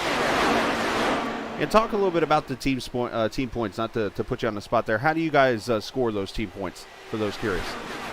So the teams have a maximum of 4 drivers that can be on the same team. Top 2 highest scoring drivers in the race score the points towards the team championship. So right now, it's Greg Forsyth. So yeah, those 2 drivers score the points. That was really to kind of make the team's championship more fair. We had all drivers in season 1 and season 2, and that really showed in the team championship as well, because Team VOR had 4 drivers, and Racers also had 4 drivers, and those 2 teams were the only teams with 4 drivers, so of course those 2 teams. And for season 3 last season, it's been decided to change up the rules so that we can let the team play a little bit too. to allow teams with 2 drivers or 3 drivers to compete for the championship also. Of course, there's a $50 prize for the championship winning team, so something to fight for also. There you go. In a nutshell, that's how it all is put together for the series championship. So it's made the points battle very tight here, but now we're working on about 20 laps or so into this run. Alex Van de Sant leading by about a half second. So now this is where you're going to start to see the tires. They've hit their temperature, and now the fall off will start. We've gotten what we call the quote-unquote pack part of the race. Now it's the handling. Now you got to have your tools all set up in the right spot here. And you see Forsyth about clip the wall, but the field's starting to really spread itself out. Yeah, I think because Craig hit the wall early on in the race, he has some slight damage to the suspension, but that's not too bad. Right now he's just trying to hold everybody back for Alex. Of course, like I mentioned, the two are on the same team, so they want to help each other as much as possible. And right now Craig is doing a great job to hold on to P2, but we see Sadiq going to the high side again. Really flirting with danger there up to the outside wall, but making it work so far. Well, there, Gavin Sanders made a little sneaky move to the inside and is going to make the pass for the 3rd position. So Gavin looking really good in that 10 car as he tries to get that first official win in his VOR career. He won the Road America exhibition race earlier this season, but of course, as you know, exhibition or preseason races don't count. Not for a championship, no. But yeah, we all know that Gavin's caliber of driving, it is easily capable of winning races, just hasn't quite had the luck or the strategy to make it work. So Gavin is going to win one day. It's just a matter of when.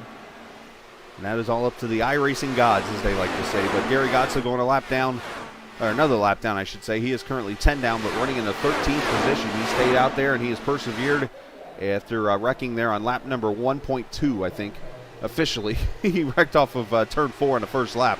As Oscar trying to hold off Dakota Nemeh, your sponsor here in this Sunset Arctic Games number 82. Dakota running up there on that top side himself, bringing it back down here, see if he can get the draft and cross over. Oscar not close enough to do so. So what was the max fuel you were seeing out there, Julian, when you were in the car? What were you seeing stint-wise you think people could go? Because I'm sitting there curious to know if these guys can really go 53 laps. Yeah, I'm going to talk in liters right here, so this is a bit confusing for you maybe. Oh, it's going to be big time. I was making about 1.3 liters a lap, so if you would add that up, or divide that, by 70, because that's the fuel tank limit, you will make about 55 laps, but that was in traffic, saving a lot of fuel in map 3. So I think in clean air, Alex is going to be able to make about 48, 49 laps, but like I said earlier, he's punching the air for everybody else, so he's probably going to be running map 2 or 3 as well. Just trying to save as much as he can, because he is in front right now, and the dirty air is a pretty big deal right now when the tires go off too. So I think if Alex can just stay ahead and take the air off Gavin's wing, because that's going to be crucial to keep Gavin behind as well, Alex should be in a good shot at winning, because like I said, if he is driving in map 2 or 3, he should be able to make it to the end. But being in the draft definitely helps a lot. So do you want to be Alex Van de Sant, or do you want to be AJ Musselman, who... Oh, Craig Forsyth goes around, inside wall, back straight away. Throw that out the window. It's gone. Caution's out. And unfortunately, we just spent the last 5 minutes of our lives wasted talking about gas. Well, I guess this is perfect timing to answer your question. I think I would like to be Alex Van de Sant right now. Now, yes. I mean, there's the obvious answer. I mean, I almost think I would rather have been Musselman, though, before that yellow. Before the yellow came out, yes. It was a bit scary though for him. Happened just in front of him, but everybody got through it, except Craig, of course, unfortunately. Now, Craig, as you know, had been flirting with that outside wall more and more and more, and there, I think he just had the wheel cranked way too much, as he had to keep it off of the Sadiq car on the outside, and the back end just swapped ends. And snap loose and caution out. Craig Forsyth behind the wall. Unfortunately. Yeah. It's been mentioned a number of times as well in the real life broadcast. The banking drops off onto the back straightaway, of course. So the transition from the banking to the back straightaway, very tricky for these cars if you have too much wheel input, as many cars are pitting except Alex. He's staying out, so he wants track position. But when you come off the banking, it's very easy to upset the balance of the car when you have too much wheel in it. And that's exactly what happened to Craig, unfortunately. But yeah, everybody else in the pits right now taking fresh tires and fuel. Now, in fairness, for those who might think, well, that's an excuse away this new track. No, the old track had the same kind of fall off of that banking, the old transition there at Texas Motor Speedway. So, you can't really say that, yeah, that's a new feature of this track. This track has always had that transition in turn 2. Yeah, really every 1.5 mile oval with 24 degrees of banking has it. Of course, with the reconfiguration of this track in 2017, that issue, I guess, has been made a little bit less of a struggle for these drivers, but it is still a pretty big thing. But out of turn 4, you have the same thing, although it is better because the radius of the corner for turns 3 and 4 is a little less because, of course, you have the dog legs, I guess, or the tri-oval, however you want to call dog it. legs. So the exit is a bit straighter. Well, the one thing, though, if you go watch a race if you go run at Charlotte or Atlanta, tracks that look similar to this, you'll notice that when you come off turn 2, every one of those tracks are entirely different from the other. Charlotte has kind of a banked back straightaway, so you come off, it's not as much of a fall off. Atlanta kind of loops around. It's more of the corner? More of a looping, I guess, onto the back straightaway. You're almost not straight for a while. Where Texas, I mean, it's almost like somebody pulls the rug out from underneath you and just falls out and it's flat. Yes. So 24 laps to go. 7th caution in this Texas Sunset Arctic Games 400 as Alex Van de Sant tries to win this thing from the pole. And what has been a fantastic race. Tons of different leaders and lead changes. Now Alex Van de Sant going to be on some 28 lap older tires than the second place car, which is actually going to be the 4th car in line, Gavin Sanders. So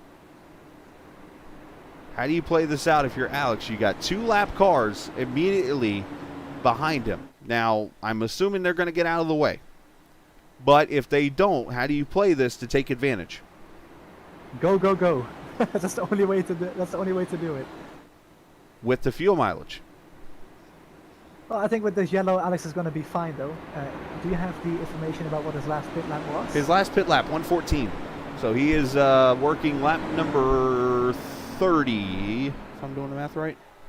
See, 24, 140. Yeah, he's going to be on lap number 30 right now as he crosses the line. Yeah, I think he's going to have to save 1 lap of fuel in total to make it to the end. But with this lap cars in the way, like, regardless if they move over or not, Alex is going to have some distance between him and Gavin Sanders. So that distance between them two is going to help Alex, of course. He can save fuel for maybe 2 laps until Gavin's got the back of him. So I don't think Alex is really going to have to save that much. Of course, only 1 lap. So it's not really going to have too many difficulties doing that. All right, so pace car lights are out. We'll go back racing here at 23 laps to go. Seen 7 cautions, as I mentioned. We got 9 cars on the lead lap. James Watson has fought his way back at the top 10 after being involved in some accidents. And let's see who else is on the track that's lapped down. Jose Miguel Phillips Figuera, Gary Godso. Looks like Moreno's behind the wall. Looks like he's all done, and everybody else pretty much behind the wall. Done with tonight's race, so the field is thinned out. Let's see who has the proper settings and the proper setup to get to the checker flag here at Texas Motor Speedway.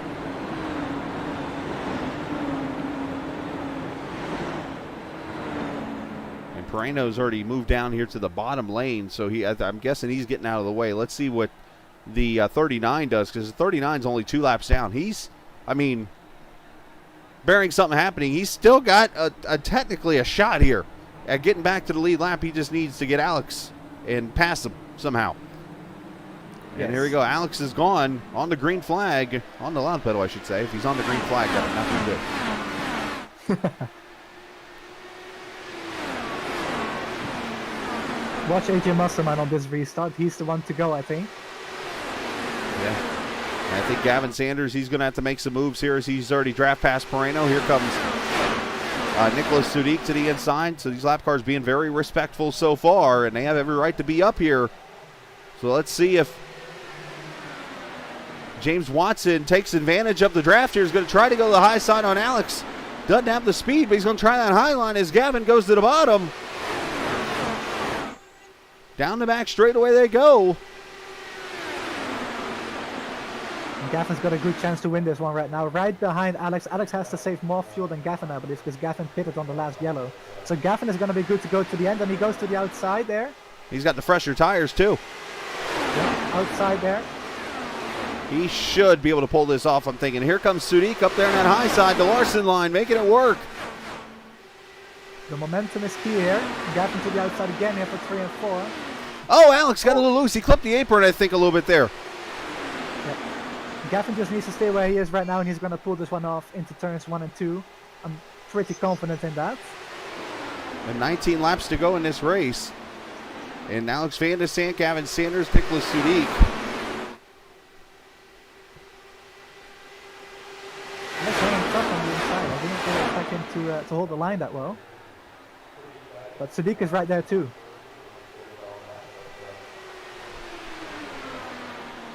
He got 5 cars within a half second of the lead in this race. Oscar's coming also. Currently running in 4th position. He's looking for a strong finish also. You mentioned Musselman there in the 6th position. Alejo there in 7th. He's having a great run.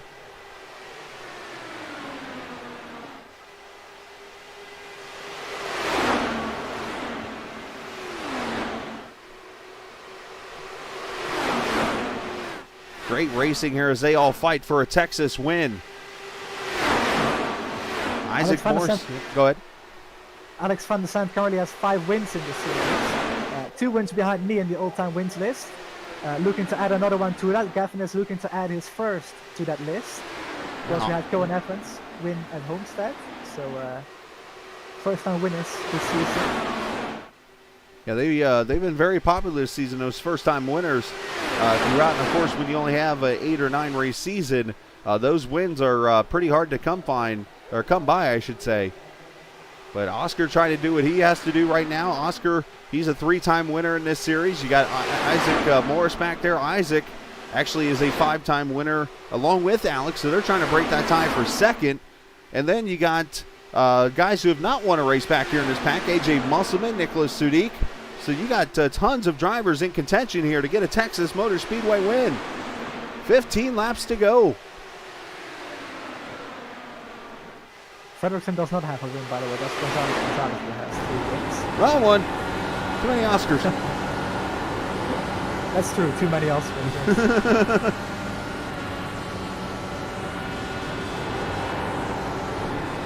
AJ holding that pretty wheel right there into turn 3 and 4. You can see no matter what the banking is, you're pretty much wide open through turn 3 and 4. But here you're checking up, probably down to 4th gear here with that dirty air. Sudik, the only one running that ultimate high line, which I think is going to pay off for him. He tries to cross over Isaac. Isaac, defensive move there. He kind of saw it coming. This is going to get really interesting really quickly. Alex, of course, close on fuel. Gavin Sanders is good to go on fresh tires as well. And of course, Isaac going for the championship, currently leading it by 1 point over Shane Coogan.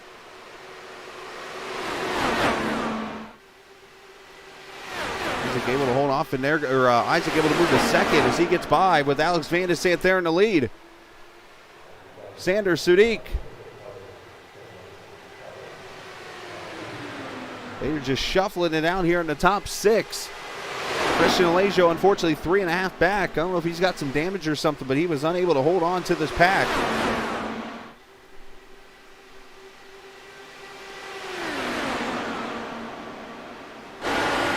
Close racing everywhere. So they're going to come to 10 laps to go. We are shaping up for another one of those famous Texas Motor Speedway finishes.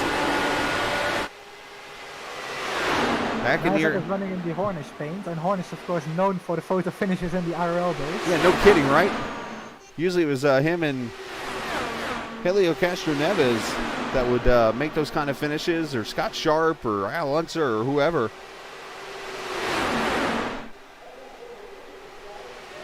I think it was Barron also in, what was it, 2001? Ah, yes, yep.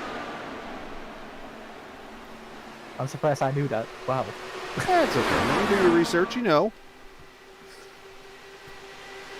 But 9 laps to go in this race.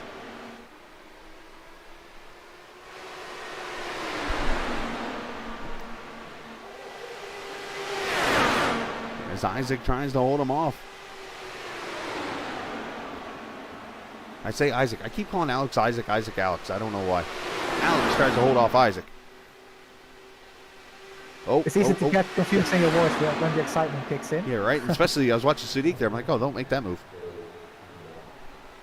Want to point out Christian Aleixo's great performance, by the way. P7 right now. Oh, he's done a great job, yeah. Normally not this far up the field, and I don't mean that in a rude way, but he's doing a real good job right now tonight. P7. Usually if he finishes there, he's going to be really happy, I can tell you that much. As Sanders goes to the lead on the outside now. Can he hold it, though? Because that inside line is going to drag the shortest way around. Let's see if he can do... He's going to hold him off here right across the line. This is going to get tight. 6 to go.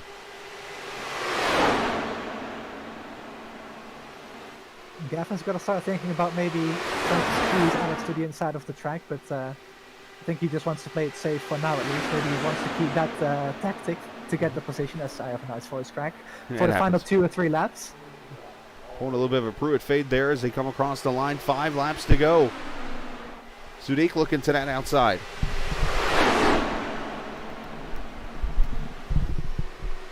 Oh, error was for Gavin. So they're going to get a good run on Isaac here. Gavin defends the inside there. Sadiq to the outside.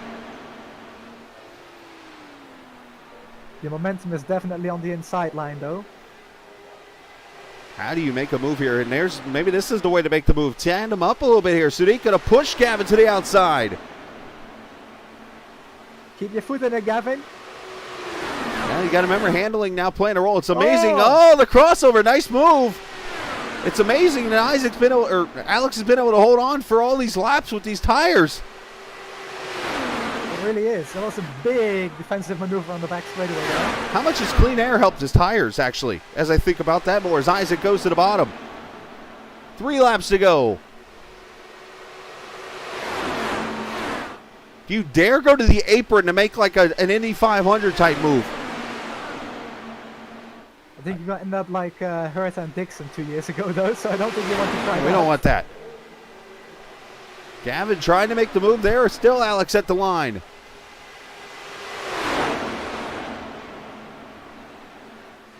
Nicholas is continuing to pound that outside line to see if he can get the run he needs.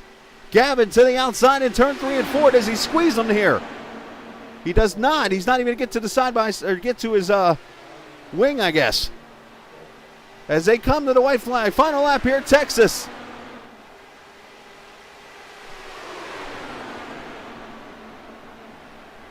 I don't think Gavin's got anything for Alex. Sadiq to the outside though. Gonna Which have a look. amazing. No. Gonna stay behind. Alex Van de Sant coming off turn 4. Will it be tires or will it be track position? Nicholas trying to make a move to the outside with Gavin. Coming to the stripe. It is Van de Sant. The strategy holds off. 6th career win.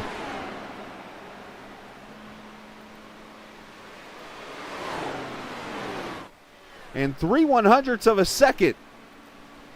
Alex Van de Sant able to hold on with the older tires and the fuel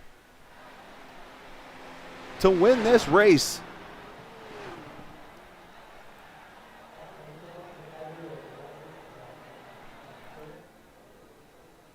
I believe he moves up into 4th in the standings as well. Quick math there. Alex burning it down there in that Happy Trails chili mix. Of course, the night of a throwback race, one of the guys without a throwback wins.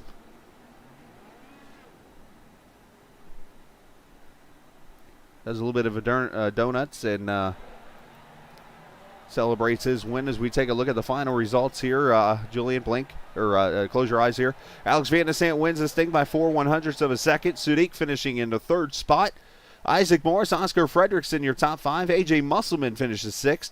Christian Alejo, 7. Christian Jasper, good run, finishing 8th. Dakota DeMay finished in the 9th spot. They're kind of struggling at the end of this race. James Watson, 10th. Jose Viguera, 11th. Gary Gonso, 12th. Craig Forsyth, 13th. Diego Pereno, 14th. Ty Richter, 15th. Lewis Woodall, 16th. Thomas Geisler and Julian, 18th there. Those guys there looked really good and really sporty in this race also this evening. Joel Harleman, 19th. Anthony Concha, 20th. 21st, Matt Houston. Antonio Estrada, 22nd and last, unfortunately, in tonight's race. Very unfortunate deal there, as we will go to victory lane here in just a second. But first, we're actually going to step away for a quick second and hear from our sponsor, of course, Sunset Arctic Games, the sponsor of tonight's Texas 400.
All right, back at Texas Motor Speedway as we wrap up here the Texas Sunset Arctic Games 400 here at this 1.5 mile speedway. Of course, living up to great finishes, and that's exactly what it did this evening in the race. Now, before we talk to our top 3 finishers in the race, of course, Julian Altina joins us, and as you know, when he does not have a good finish, he's up here and helps me out with the broadcast and stuff, and he's actually got an update on a series that's going to be kicking off here very soon. Real quick, Julian.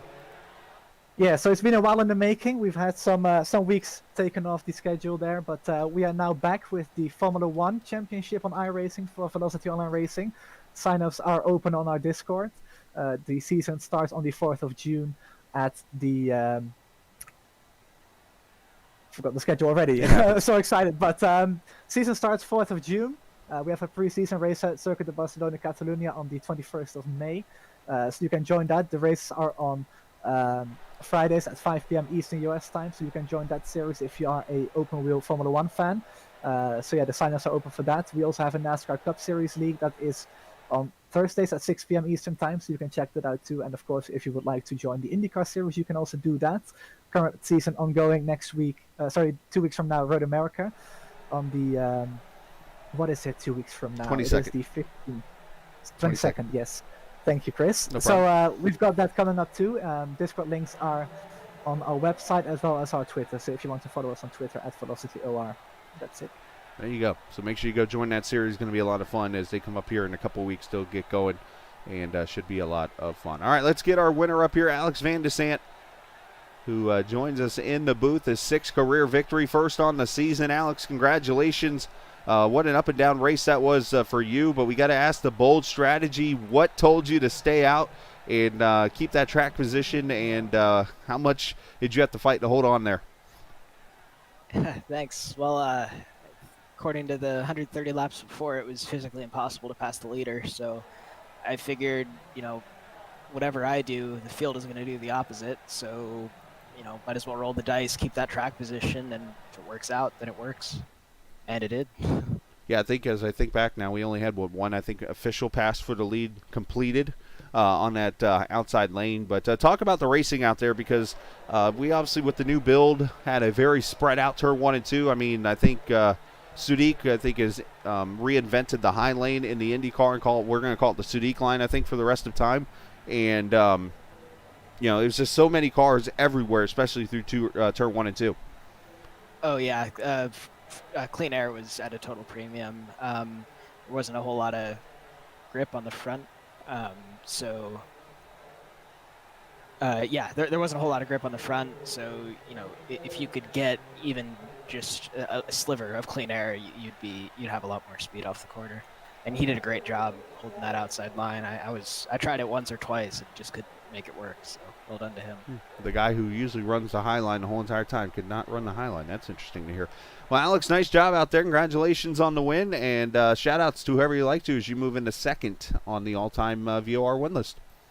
Oh, yeah. Big thanks to Happy Trails Chili Company, as usual, as well as helmseeger.com, Globex Racing Paints, and thanks to you for doing the broadcast here.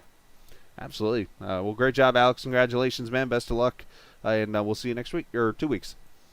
Thanks. Absolutely. Alex Van der Sant joining us as he is in victory lane tonight in the Happy Trails Chili Mix car. And we'll, thank you. And let's go get our second place driver, Gavin Sanders, who runner-up in this race and comes so close again to win number 1. He did everything he could tonight. And Gavin, did it shock you that 30-lap newer tires you could not get past Alex? I think I timed my runs a little bit poorly, just a little bit too optimistic with how old I thought his tires were. Mm-hmm. But honestly, you can't really do much in that position.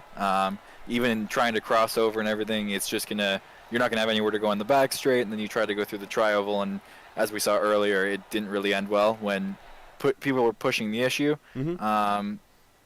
So yeah, it's really tough, even with brand new tires. Like, you'd think you'd have a little bit more mobility, but yeah, P2, not too bad, that's for sure. Well, still a great run, as you mentioned, and another good points night, another great finish for you as you run your rookie season here. Yeah, I don't think I'm a rookie, but it's got the R there, so I'm going with the R. Yeah, it might say that, but but yeah, no, really solid season we're putting together. Us as a team, and myself, definitely a lot better than last season, a lot more consistent, and hopefully we can keep it going. We did a great job there, Gavin, the not rookie, in the second position there. Said shout-outs to whoever you like to. Big shout-out to Team VOR. Big shout-out to Braden Tire, Stilo, Alpine Stars, Fat Bastard Burrito, and yeah, everybody on the team. Tonight was a big teamwork race, so we definitely ended on a high. Well, great job this evening, Gavin. Congratulations on the second place run. We'll talk in 2 weeks. Sounds good. See you then. You too, bud. Gavin Sanders finishing in the second position this evening as we get our third place finisher, Nicholas Sudik, up here, and bring him up here to chat with us. Nick, I got to ask the obvious question here. Do you realize that you have now invented something in an IndyCar that has got your own name to it probably now? Oh, God, Chris, I'm scared to ask. What is it? Well, of course, in NASCAR we have the Larson line. IndyCar, I think we now have officially the Sudik line, which is up against the wall. Nick, you did run a lane that is pretty similar to what I ran, actually, in the C-Fix race. I know that's something you probably found in practice, but that line seemed to work all night long, that high line. Talk about that and talk about your third place finish. So, yeah, like, I was just talking with Alex in the green room about this. Like, the only thing that I could see, or the only person that I could see doing it consistently was Dakota, and that was early on. But even he and just about everybody else that attempted it were so fearful. There's a little undulation, like a little bump right at the end of right out of 2, and if you hit it in one of these cars on light fuel, the worn tires, you're done. That's actually the incident that happened with Craig. Craig got alongside of me. I think it was like the last caution, that's the last caution, and he hit it, and then he spun right in front of me. I got a net code 2x for car contact, but it didn't hit my car. I didn't feel anything. I felt bad for him, but yeah, that's even running a lower line. If that bump up top, that would get everybody. But yeah, I made it work.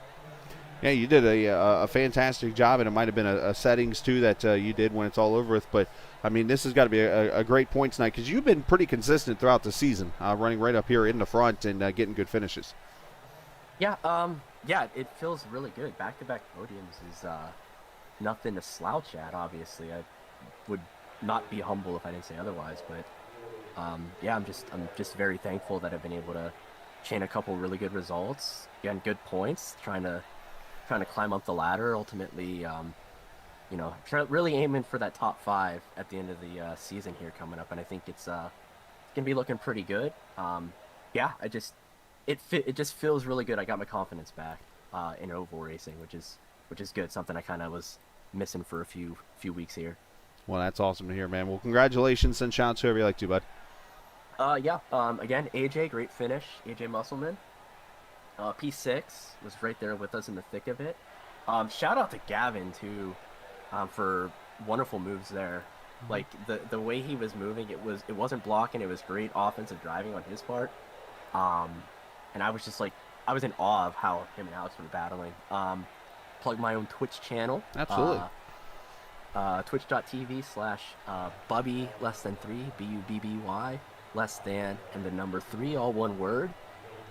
Be loving if you gave me a follow, though I wasn't streaming tonight, obviously. Stream the guy. Follow the guy that's not streaming. I mean, I'm not gonna say I haven't streamed concurrently with you, but I don't think you should. And yeah, and big shout out to my wonderful fiance next to me, and my wonderful dog Elvis, who you can see on my stream or on my VOD. So this one's for them. There you go. Congratulations to your fiance for driving the car tonight. I'm just kidding. Anyways, nice job finishing in the third position, Nick. Thank you, Chris. Absolutely. Appreciate it. Yeah, yes. Nicholas Sadiq there finishing in the third position for tonight's Sunset Arctic Games at Texas 400. And that is going to do it for us as we're now heading to Michigan for the, well, continuation of the doubleheader of the Sunset Arctic Games series. It is the Sunset Arctic Games Grand National season from the USRC Grand National cars. That'll be a lot of fun coming up in about 10 minutes or so. We'll be streaming that and going from there as I am scrambling because for some reason I'm not finding the screen I'm looking for. There it is. So appreciate everybody for watching this evening.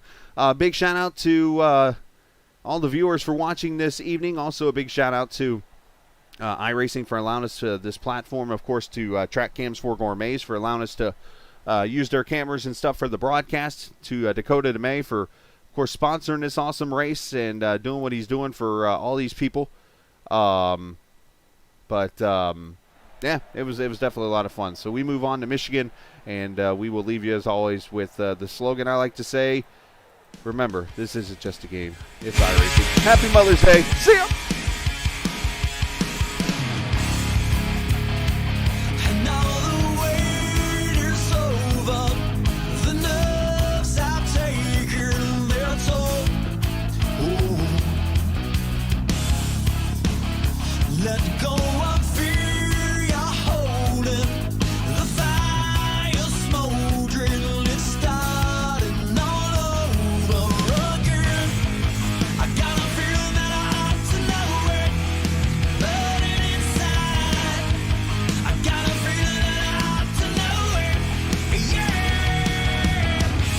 Every time I grip the wheel, I begin to feel I know what I've been for. A white knuckle ride. You gotta fix for me. Be strong. Ooh.